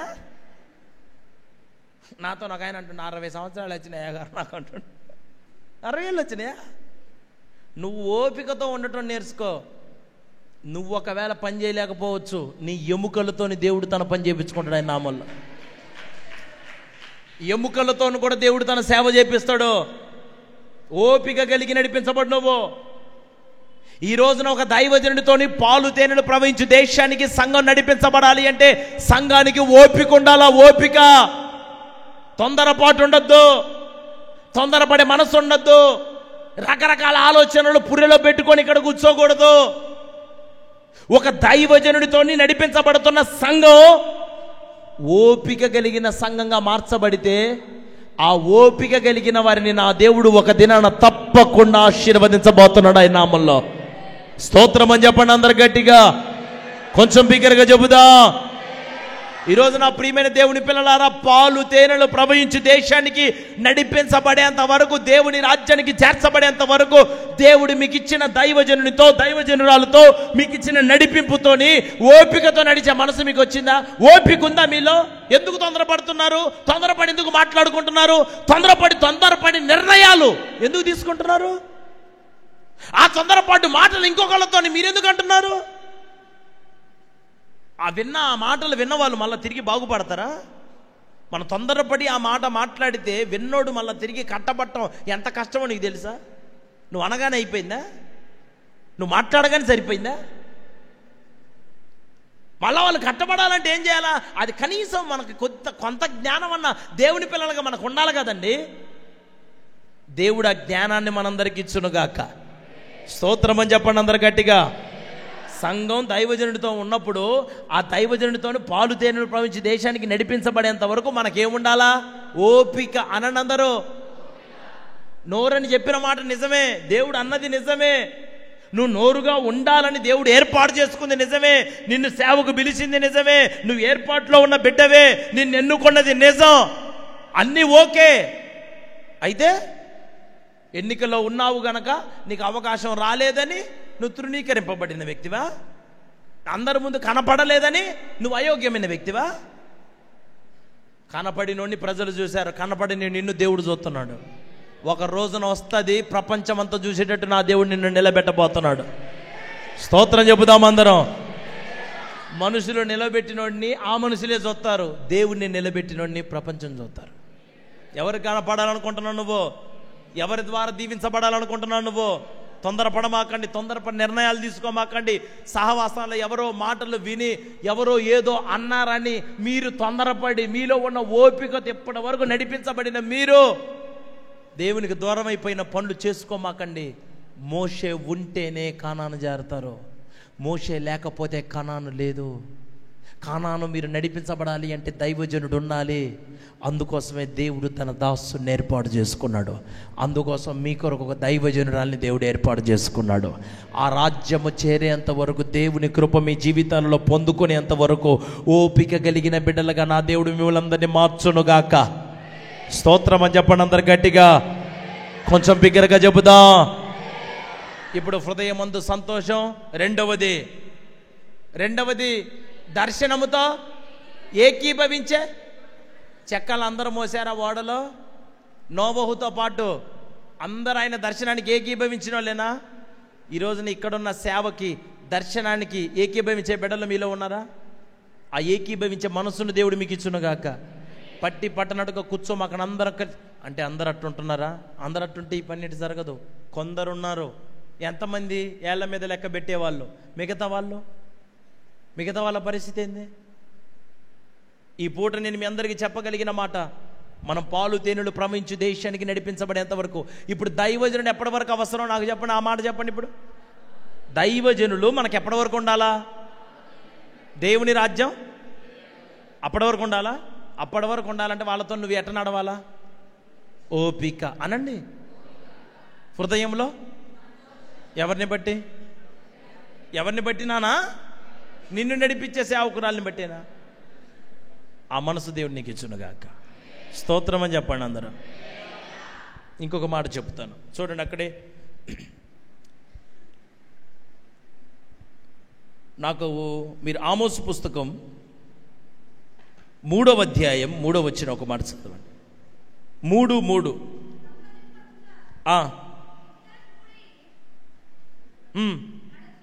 సరే, ఆ మాట అట్లుంచి సంఖ్యాకాండం 12వ అధ్యాయం 11వ వచనం. ఆ మాటను అట్లుంచుకోండి మనసులో. సంఖ్యాకాండం 12:11.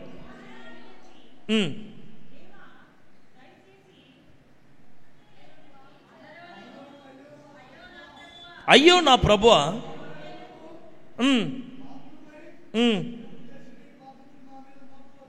దేవునికి స్తోత్రం అనండి అందరు గట్టిగా, కొంచెం బిగ్గరగా చెప్పండి అందరూ. నా వైపు చూడండి. అహరోను, నీతోనే దేవుడు మాట్లాడిండా, మాతో దేవుడు మాట్లాడలేదా అని కూషు దేశపు స్త్రీని పెళ్లి చేసుకున్నాడు కదా. ఆ టైంలో మాట్లాడారుగా వీళ్ళు.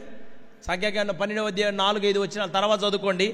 యెహోవా ఆ మాట వినెను అని ఉంది. అవునా?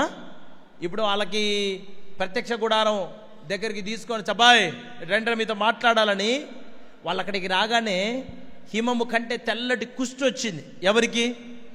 మిరియాముకి. అప్పుడు అహరోను ఏం చేస్తున్నాడు? అహరోను ఎలుగెత్తి ఏడ్చి పశ్చాత్తాపడి దేవుడు గద్దిస్తే ఏం చేస్తున్నాడు నాకు చెప్పండి. గద్దిస్తే అహరోనుకున్న మనసు ఏంటిదండి? లోబడే మనసుందా? పశ్చాత్తాపడే మనసుందా? ఏమని ప్రార్థన చేస్తున్నాడు? అయ్యో నా ప్రభువా, నేను తెలివి గల్లోనం కావయ్యా, మేము నీ తెలివి తక్కువయ్యా, మాకంత జ్ఞానం లేదయ్యా. ఏమండి, ఒక మాట అంటే దిద్దుకొని మనసు ఉందండి సంఘానికి. సరే, తెలుసో తెలియకో నువ్వు మాట్లాడినావు. ఎందుకంటే మాట్లాడినావు అంటే ఆ మాటని అర్థం చేసుకునే మనసు నీకుందా? అర్థం చేసుకునే మనసుతో నువ్వు నడిపించబడుతున్నావా? అర్థం చేసే హృదయం కలిగిన వ్యక్తిగా నువ్వు మార్చబడ్డావా? అర్థం చేసుకుంటున్నారా, అపార్థం చేసుకుంటున్నారా? ఏ మనసు కలిగిన వ్యక్తులుగా ఉన్నారు నాకు చెప్పండి మీరు. ఏ మనసుతో నింపబడుతున్నారో నాకు చెప్పండి. ఏ హృదయం కలిగిన వ్యక్తులుగా మార్చబడుతున్నారో నాకు చెప్పండి.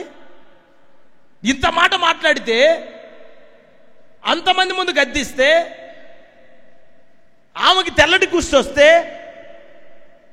అహరోను నేను తెలివి తక్కువని, నా జ్ఞానం లేనోని, నిన్ను గద్దితే ఈ మాట నువ్వు అంటవా? నిజమేనే, నాకు తెలివి తక్కువే, నాకంత జ్ఞానం లేదు, నిజమేనండి, నాకంత జ్ఞానం లేనోనండి అని ఒప్పుకునే మనసు మళ్ళీ ఎంతమందికి ఉందండి?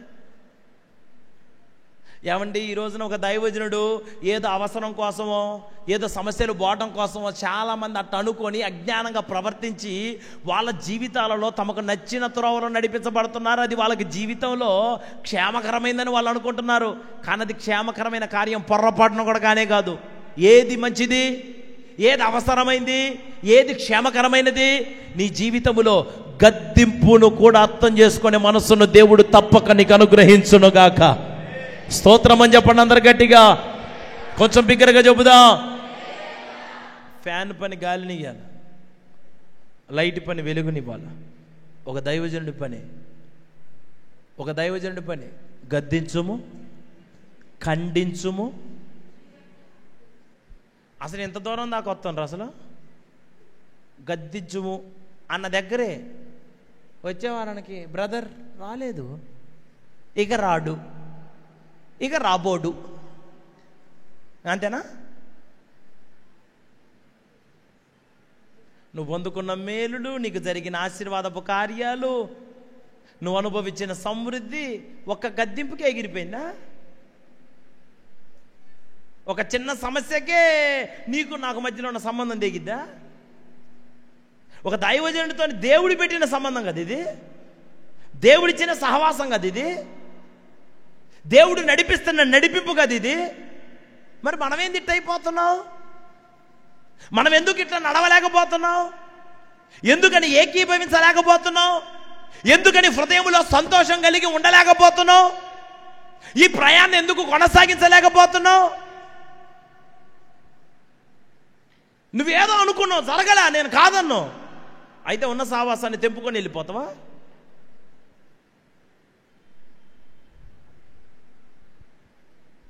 ఒక చిన్న సాక్ష్యం చెప్తా చూడండి. ఒక బిడ్డ మన సంఘంలో వాళ్ళ అబ్బాయికి పిడుసులతో భయంకరంగా బాధపడుతున్నాడు. ఎంత భయంకరంగా బాధపడుతున్నాడంటే అసలు చెప్పడానికి వీల్లేదు. ఎవరో బంధువులు చెప్పినంట, ఇవన్నీ కాదు, అక్కడ ఒక తాయితుంది, తాయితులు కట్టి ఆయన ఉన్నాడు, అది కట్టిస్తే ఊరకనే పోయింది, ఇన్ని సంవత్సరాల నుంచి మీరు చర్చికి పోతున్నా, ఏం తగ్గింది అని అంటే, వాళ్ళ అమ్మ చెప్పిందంట వాళ్ళ బంధువులకి, ఆ పిల్లగాడు వాళ్ళ అమ్మ, ఒకవేళ అట్ట పుట్టినా నాకు ఆ పిల్లగాడు అవసరం లేదు, దేవుడు నాకు ఇచ్చిన ఈ పిల్లగాడిని నేను ఎట్టనే పెంచుకుంటా, దేవుడు నా కొడుకుని దేవుడు ఎట్ట నడిపించదలుచుకున్నాడో నేను అట్టనే నమ్మకంగా దేవుని కొరకు నడుస్తా, నాకు అవసరం లేదు వేరే సహాయాలు. అంత నమ్మకంగా ఉన్నందుకు దేవుడు విడిచిపెట్టాడా? అద్భుతంగా దేవుడు ఆ పిల్లగాడిని ముట్టి స్వస్థపరిచాడు. దేవుడు అన్యాయం చేస్తాడా? నువ్వు నీతికి ఎప్పుడు నిలబడతావు?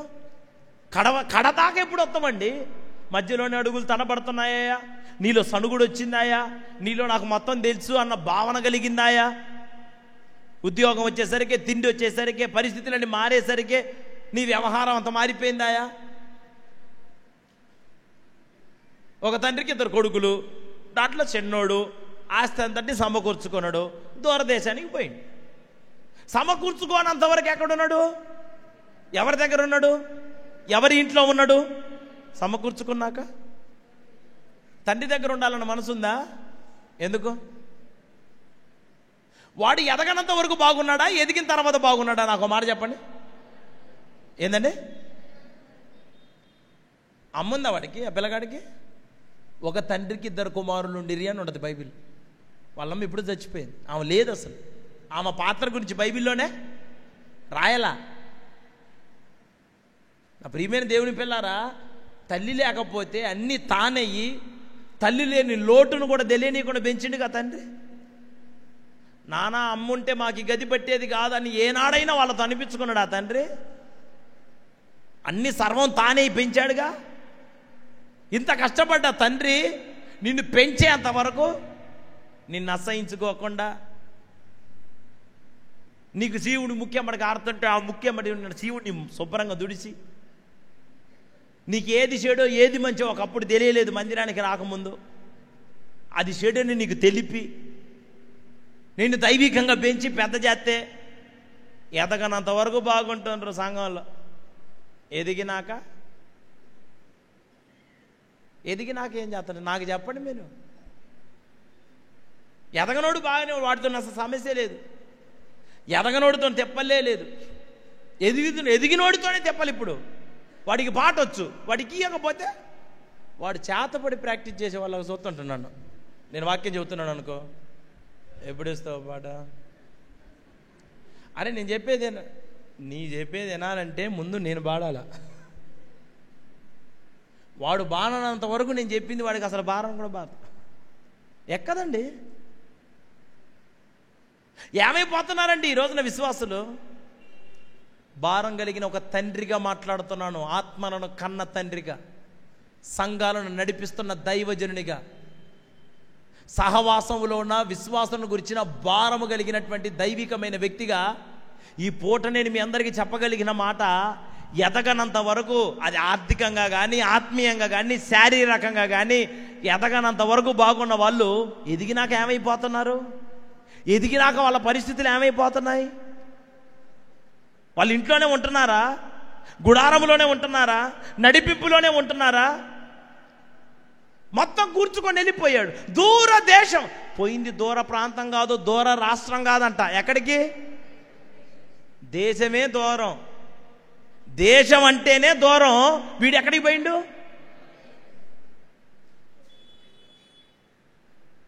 ఈ రోజున ఒక్క మాట మీ అందరికీ చెబుతున్నాను, దయించి ఈ మాటలు మీరు వినండి. ఎంతోమంది నష్టపోయింది నేను నా కళ్ళతో చూశాను. ఎంతోమంది ఇబ్బందులకు గురవుతుంది నా కళ్ళతో చూశాను. కనపడుతున్న పచ్చదనం అంతా శాశ్వతం అని మీరు అనుకోమాకండి. నేను ఒక మాట మీకు చెప్పనా, ప్రయాసపడే వాళ్ళు ఉన్నా, కష్టపడే వాళ్ళు ఉన్నా, లేకపోయినా సహకరించే వాళ్ళు ఉన్నా, లేకపోయినా ఓదార్చే వాళ్ళు ఉన్నా, లేకపోయినా ఇన్ని మాటలు, ఇన్ని నిందలు, ఇన్ని అవమానాలు యోనాని ఎగతాళి చేశారు. వచ్చి అందరూ దర్శనానికి ఏకీభవించకపోగా వచ్చారు, చూశారు, వెళ్ళారు. అనండి, మీరు అనండి. వచ్చారు,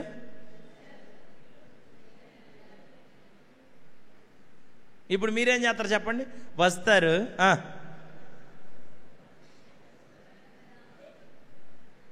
మన చెక్కలు ఎవరు మోసుకోవాలా? మేకులు ఎవరు తేవాలా?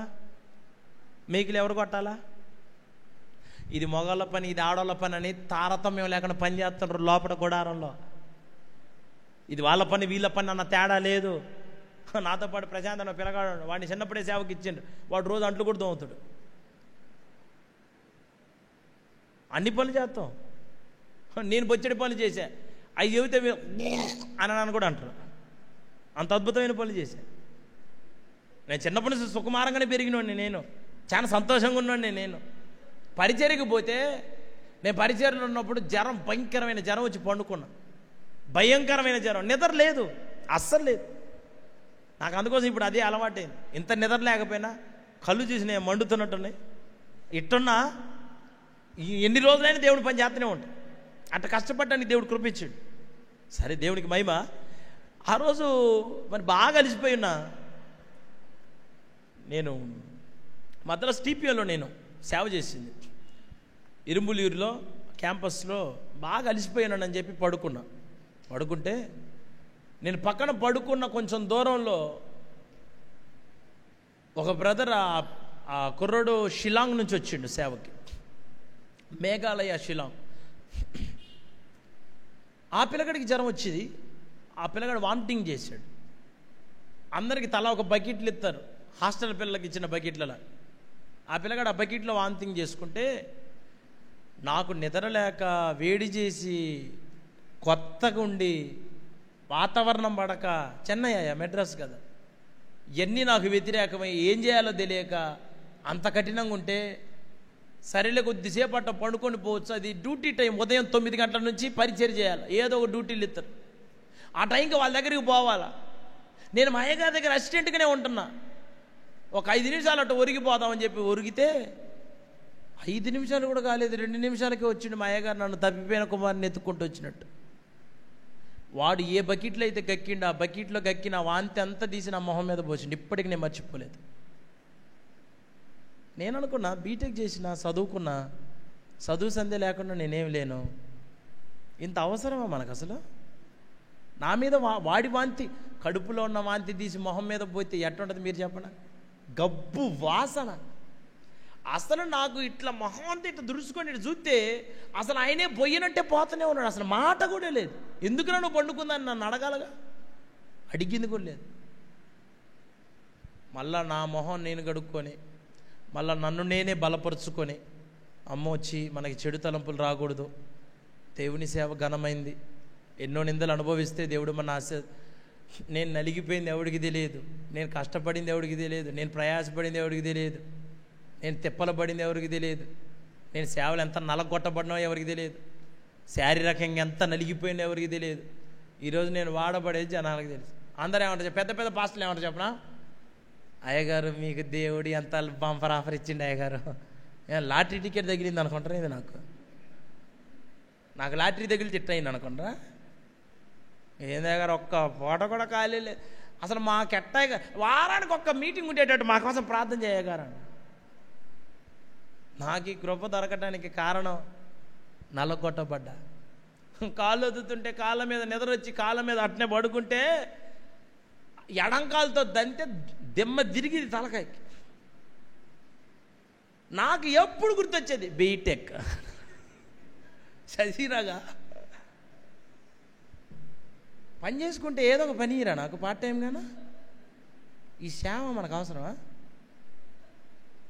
లేదు, మనం ఇక్కడ పనికి రావులే అని అప్పటికప్పుడు మళ్ళీ ఆలోచన వస్తే మళ్ళీ నాకు నేను అనుకొని వద్దులే, చిచ్చిచ్చి సేవ ఘనమైందిగా, సేవ శ్రేష్టమైందిలే, సేవే యోగ్యమైందిలే అని మళ్ళీ నన్ను నేను బలపరుచుకునే. ఎన్నో నిందలు, ఎన్నో అవమానాలలో నిలవబడి దేవుని పక్కనున్నోళ్ళు లేనిపోని అన్నీ చేసి నా మీద నేను నెట్టేది, చేసేది వాళ్ళు, నెట్టేది ఎవరి మీద? వాళ్ళు ఏమైనా అనుకున్నారు అనుకోండి, పాస్టర్ గారు ఈరోజు సాయంత్రం మీటింగ్కి మీరు పలానా బ్రదర్ని తీసుకొని వెళ్తున్నారంట అని అంటారు ఆయనతో, పాస్టర్తో. ఆయన మీకేడ తెలుసు అంటే ఎర్నెస్ట్ బ్రదర్ చెప్పి. నేను అసలు చెప్పేసి అవ్వాలా, నేను అసలు ఎవరిని కలవాలా? ఆయన నన్ను పిలిచిపించేవాడు.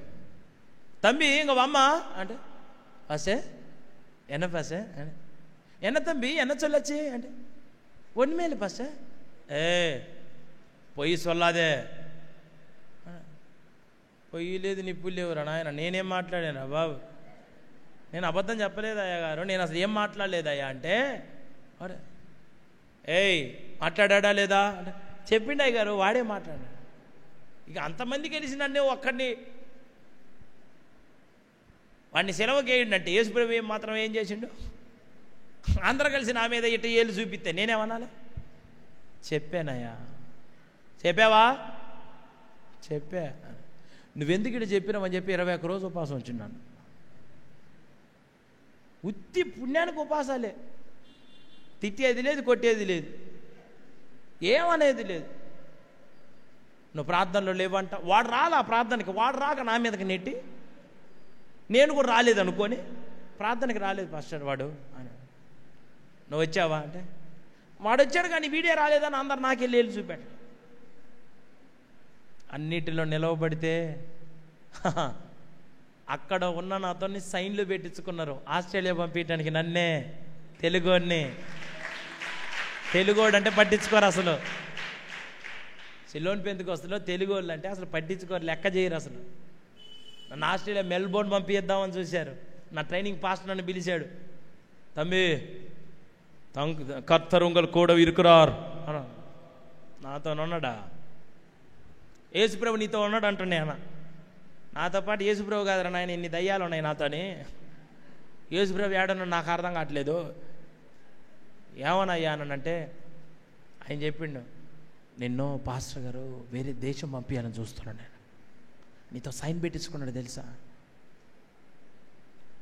నేను అందుకోసం మినిస్ట్రీలో నుంచి టీపీఎల్ నుంచి బయటికి దానికోసం వచ్చాను, లేకపోతే ఇంకా ఉండేవాళ్ళు లాభట. మా నాన్నకి చెప్పిన డాడీ ఇట్లా నన్ను వేరే దేశం పంపిస్తున్నాడు. ఆడికి పోయిన తర్వాత మన పాస్పోర్ట్ గుంజుకుంటారు.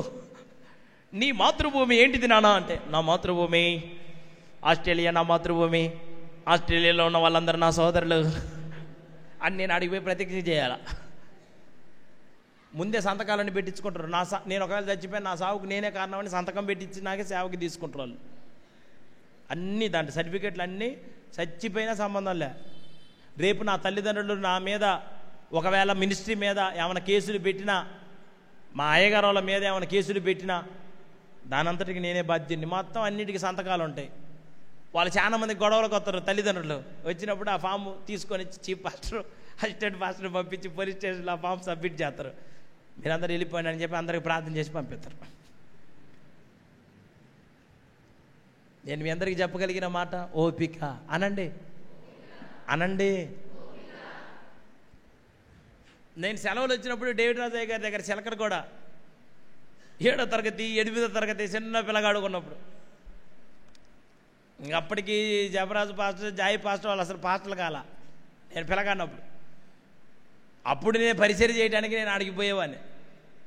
సెలవుల్లో మా నాన్న నన్ను ఆడికి పంపించేవాడు. ఇంకా డేవిడ్ రాజయ్య గారితో, ఏసన్ గారితో వెళ్తే నాన్నకి పరిచయం, కానీ ఎక్కడికి పోడు మా నాన్న, ఆయన సహాయం చేసుకుంటాడు.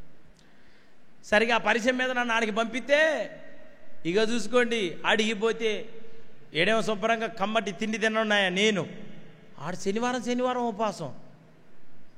ఇదేం కొత్త వారం, శనివారం ఎవడు ఉపవాసం ఉండాలా? ఏడ ఉపవాసం ఉంటే అర్ధరాత్రి అయినా నేను నా అంతటి నేను పోయి శుభ్రంగా కిచెన్లోకి పోయి 12 శుభ్రంగా నేనే పోయి తపాల్లో కూరేసుకొని తినేవాడిని. ఇంకా ప్లేట్లు వేసుకుంటే శబ్దం అయింది ఎందుకులే అని.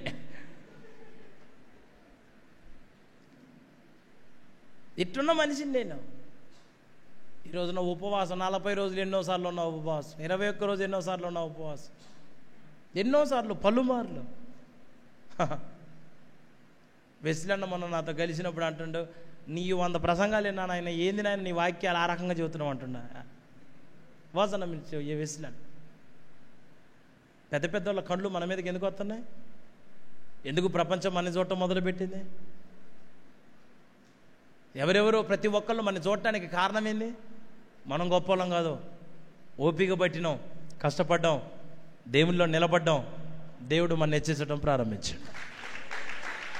స్తోత్రం అని చెప్పండి అందరు గట్టిగా, కొంచెం బిగ్గరగా చెబుతాం అందరం. అక్కడ పరిచర్యకుంటే చిలకలు కూడా డేవిడ్ రాజయ్య గారి దగ్గర పరిచర్యకుంటే ఉదయం 4 గంటలకు లేవాలి సోదర ప్రార్థనకి. 4 చలికాలం చల్లగా ఉంటుంది. హైదరాబాద్ ఎప్పుడు పెట్టినా మరి ఆ హైదరాబాద్కి ఏం వచ్చిందో ఏమో. ఎండాకాలం కూడా చలికాలమే ఉదయం పూట. అంత చల్లగా హాయిగా గాలి దాల్తుంటే నిద్ర వచ్చిద్దా ఆ టయానికి? అమ్మో, డేవిడ్ రాజయ్య గారు వాళ్ళ భార్య అమ్మగారు ఎంత ఖచ్చితమైన మనిషి అంటే, సిస్టర్లు సేవకు సమర్పించుకున్న అక్కోళ్ళు ఉండేవాళ్ళు. అక్కోళ్ళు రాకపోతే మామూలుగా ఉండేది కాదు వాళ్ళకి. స్తోత్రం. అద్భుతమైన కోటమే. గుబికిమని గుద్దుడే ఈపు మీద. ఎందుకు రాలేదు మీరు ప్రార్థనకని? అమ్మ వచ్చింది సోదర ప్రార్థన కంటే దడ బొట్టాలి ఒక్కొక్కళ్ళకి. అమ్మ వస్తుందంటే అసలు ఎక్కడ లేని ఉద్యోగం వచ్చింది అందరికి. వేడి నీళ్ళతో స్నానం చేసినట్టే. మళ్ళీ అంత రోషంగా ఉంటుంది మళ్ళీ ఆ మనిషి. చాలా వైరాగ్యం కల మనిషి. ఆ ఇంట్లో ఉన్న మనిషిని నేను అసిస్టెంట్ పాస్టర్. ఆ ఇంట్లో పరిచయం చేసిన, నమ్మకంగా ఉన్నా, యథార్థంగా నడిపించబడ్డా, ఎక్కడ ఉన్న ఒక మంచి సాక్ష్యాన్ని సంపాదించుకున్నా. వాళ్ళందరి కళ్ళు ఎదుట నన్ను దేవుడు పైకి ఎత్తడం మొదలుపెట్టాడు. మరి ఇంకేంది? మనుషులు అన్యాయం చేస్తారు, ఓపిక పడితే దేవుడు మనకి న్యాయం చేస్తాడు. మనం మౌనంగా ఉందామా, దేవుడు పని చేస్తాడు. మనమే పని చేద్దామా? హల్లెలూయా. ఇక మనమే పని చేస్తే ఏం జరిగింది ఇక మీరు చూడండి. ఇంకా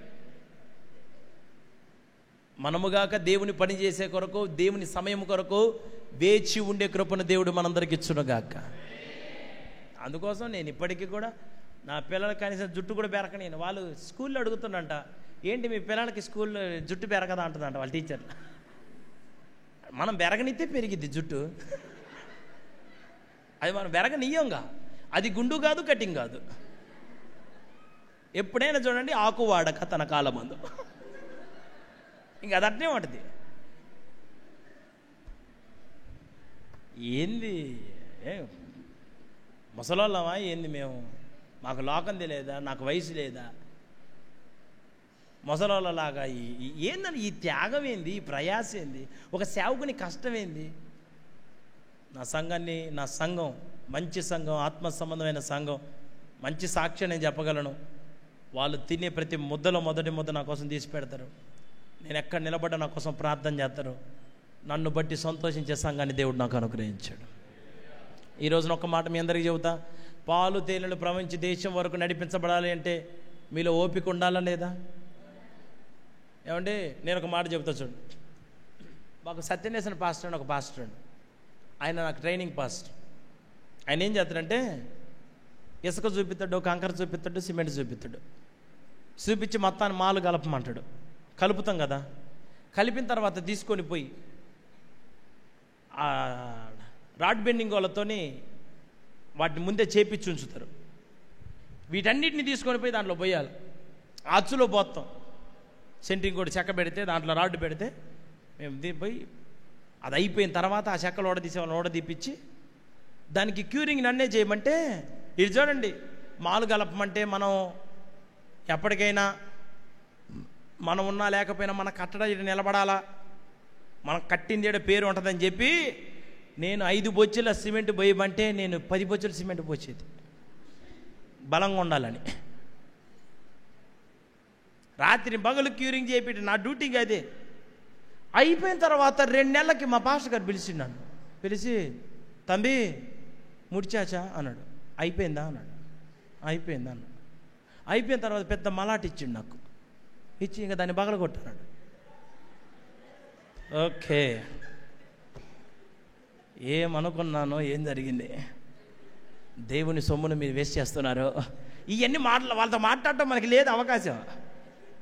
బాధింపబడినను నోరు తెరవకూడదు, అది వాక్యం ఆడ. ఇంక నేనేం నోరు తెరవాలి చెప్పు? ఇప్పుడు కట్టించింది వాళ్ళే, అచ్చు పోపించింది వాళ్ళే, క్యూరింగ్ చేపించింది రాత్రి మగళ్ళు. నాకు తిండి పెట్టి మళ్ళీ రోజు పంపించటం డ్యూటీకి. అందరూ ఊడ్చుకుంటుంటే నేను క్యూరింగ్ చేయటానికి నేను చక్కగా నీళ్లు పోసుకుంటా. మన కట్టడా బాబేలు గోపురం వలే హల్లెలూయా. చివరికి ఆ బాబేలు గోపురాన్ని నేనే కోల్చాలని నాకు తెలియదు. అది 3 నెలలు అయింది. అది పొయ్యటం, క్యూరింగ్ చేయటం, గట్టి పట్టడం 3 నెలలు సరిపోయింది. దానికి కొట్టడం సంవత్సరం అయినా ఒక పెండబుద రావట్లేదు, ఇంత మొక్క రావట్లా. వేసి గుద్దుతుంటే రోజు మొత్తం తనటమే దాన్ని. మలాటు పెట్టి వేసి కొడితే అది దన్నుమని నా గుండెకి ఏదో వచ్చి తగులుతుంది మలాటు. ఎందుకంటే నేను ఒక తెలివి తక్కువని కదా, 10 బొచ్చులు వేస్తున్నాయి ఇసుక సిమెంట్. ఆయన 5 అని చెప్పిండు. నేను పాస్టర్ గారి దగ్గరికి పోయినా, అయ్యగారు అది అంతకు బాగట్లేదు నాయన అంటే, ఆయన అంటుండు ఖచ్చితంగా 20 రోజులకి కొంచెం అన్న పగలాలే అన్నాడు. పగలాలి కానీ నేను కొంచెం సిమెంట్ ఎక్కువ వేసినా అని చెప్పిన. అప్పుడు ఆయన ఏమన్నాడు చెప్పనా, నువ్వు దీంట్లోనే ఇంత సొంత జ్ఞానంతో నువ్వు ఇట పని చేస్తే రేపు సేవలో కూడా సొంత జ్ఞానం వాడతావుగా, నువ్వు సేవకు పనికిరావు ఇట్టుంటే అన్నాడు. ఎంత తిడిచిపెట్టుకొని నేను బీటెక్ కూడా వదిలిపెట్టి నేను పోతే నువ్వు సేవకు పనికిరావు అన్నాడండి నిలువునా. పనికిరామా? Okay, thank you for your compliment. ఇప్పుడు మరి ఏం చేయాలి తండ్రి అనంటే, వాడొకడు ఉదయం సోదర ప్రార్థన లేకుండా వాడంతే పడుకున్నాడంట. వాడు నాకు మంచిగా జతగాడు, వాడు తప్పిపోయిన కుమారుడు మళ్ళీ నాకు వాడు దొరికిండు. వాడు 4 గంటలకు లేవకుండా మంచిగా వాడు సాపలన్నీ మీదేసుకొని పండుకున్నాడు. వాడిని ఎత్తుక్కుంటూ పోయి అక్కడ కెమెరాలతో పనిచేయరు, కళ్ళతో పనిచేస్తారు, ఆత్మతో పనిచేస్తారు. అమ్మో, మామూలు మనుషులు కాదు. ఏ మనిషి ఏడున్నారో ఎత్తుక్కొని వస్తారు. ఈ మనిషిని తీసుకొని వచ్చిండ్రు. ఆ మనిషి వచ్చి నా పక్కన నిలబడ్డాడు. బ్రదర్ మలాటుకుడుగా అంటుండు. అదే, thank you my boy, come on to the duty. ఏం చేసావు ఘనకార్యం? ఏదో చేస్తేనే నీకు ఈ నోబుల్ అవార్డు వచ్చి ఉంటుంది. ఏం చేసినవరా అంటే, వాడు చెప్పి నేను లేవలేదు, పండుకొని నా సాపలు వేసుకొని అన్నాడు. అమ్మయ్య మేలు చేసినారా నాయన, నీకు దండం పెడతా, తిన్నదంతా అరుగుతుంది కానీ ఇది మాత్రం కరగట్లేదురా. ఇంత మొక్క ఇరిగితే అడగండి నన్ను. వాడెట్నో దేవుడి దేవల బలమైన ఇచ్చిండు నాకు దేవుడు. వాడు రాబట్టి సరిపోయింది. వాడు వచ్చి వారం రోజులు కొడితే ఒక్క చిప్స్ రాయి వచ్చిందండి. ఎందుకంటే దానికి పునాది వేసిన వాడు ఎర్నెస్ట్ పాల్. 10 బొచ్చెల సిమెంట్. ఎందుకు నేను ఇంత తెలివి తక్కువ పని చేస్తాను, మీరు సబ్బులు కడతాను. ఆయన నన్ను 10 బొచ్చెలు 5 బొచ్చెలు వేయమంటే నేను 10 బొచ్చెలు ఎత్తిని. అదేమో కదల్చబడిన సియోను కొండలాగా తయారైంది. అది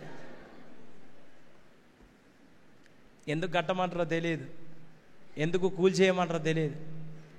నాకు ఈ అనుభవాలు డేవిడ్ రాజయ్య గారు, చిలకలగూడ డేవిడ్ రాజయ్య గారు, ఆయన వాక్యం చెప్పేటప్పుడు అనేవాడు. వాళ్ళ అయ్యగారి పేరు సీజాన్ గారు. ఆయన కళ్ళు కనపడు. ఈయన కార్ డ్రైవర్ డేవిడ్ రాజయ్య గారు. ఆయనకి కారు నడిపిస్తుంటే, అరే నువ్వు నేరుగా పోనీ డేవిడ్ అని అనేవాడు.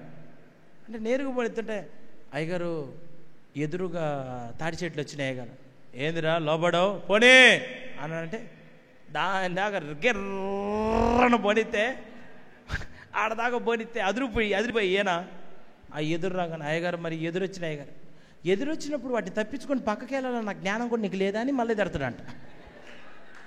పోనీమనేది ఇల్లే తిట్టే. ఇంత టార్గెట్ పెట్టి తిడితే ఎవడు సేవలో ఉంటాడు అసలు?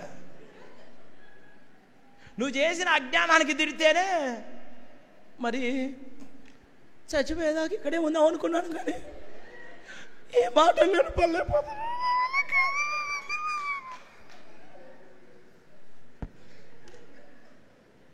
ఇంత టార్గెట్ పెట్టి ఇంత కాన్సన్ట్రేషన్ పెట్టి మిమ్మల్ని తిరిగితే మీరు అంటారండి ఇంత ప్రత్యేకంగా. వామ్మ, నాకు భయంకరమైన మల మాడిపోయే జ్వరం, మామూలు జ్వరం కాదు అసలు, తట్టుకోలేకపోతున్నా. మందు లేదు గిందు లేదాయా, దేవుడే మన ఔషధం. హల్లెలూయా. దేవుడే ఔషధమా నా సావా అర్థమే కావట్లా. ఆ టైంలో నేనుంటే మా అయ్యగారు సత్యనేశ్వర పాస్టర్ నా దగ్గరికి వచ్చాడు. నాన్న జ్వరంలో ఉన్నావు, నీకు ఏది తినాలనిపిస్తే అది అడుగు అని నన్ను అన్నాడు. వామ్మో, ఇంత ప్రేమ ఉండదా, నిజంగా ఎంత ప్రేమ కలడు మా అయ్యగారు అని చెప్పి నేనన్నా. అయ్యగారు కొంచెం నోరంతా చేదుకుంది, కొంచెం పొలగా ఉండడానికి ఆలుబుకారకాయ కావాలి అయ్యగారు అన్న. ఓకేనానా అన్నాడు, అంతే. ఇంకా రాలా, జ్వరం పోయినా రాలా. జ్వరం పోయిన తర్వాత కూడా నోరు అంత చేదుకునే ఉంది. ఎట్టాగా అడిగింది కదా పాపం, పనిలో పడిండేమో అని చెప్పి నేను పోయి అడిగిన. అయ్యగారు ఏది కావాలంటే అడగమంటివి. నేను ఏమీ అడగలేదు, ఆలుబకారకాయ ఒక్కటి అడిగినా, అదేమి ఎంతవరకు నువ్వు ఇవ్వకపోతివి అంటే ఆయన నన్ను ఏమన్నాడు చెప్పినా, అరణ్యంలో ఆలుబకారకాయలు ఏడు ఉంటాయి నాన్న, అడగాల, దేవుడు ఇత్తే తీసుకోవాలా. ఆ మొక్క చెబితే అసలు అడకపోయామని కాదు కదా అనుకున్నా. సంవత్సరానికి 2 జతలు ఎత్తారండి, సంవత్సరం అంతా ఇంకా అయ్యే దొడుకోవాలా. 2 జతలు ట్రైనింగ్లో, 2 జతలు. ఎంత కఠినం అసలు. ఆ ట్రైనింగ్ కనుక చేస్తే ఖచ్చితంగా వాడు ఎటువంటి కమాండోకైనా పనిచేయచ్చాడు, ఎంత తీవ్రమైన ట్రైనింగ్లోనైనా పనిచేయచ్చు. అంత ట్రైనింగ్ అసలు యాడ్ ఉండదు, నిద్ర ఉండదు. నిలబడి నిద్ర బాధన వేరే అంటారు చూడు, అట్ట పోయినా నేను నిలబడి అమ్మా కొంచెం అవకాశం దొరికిందండి.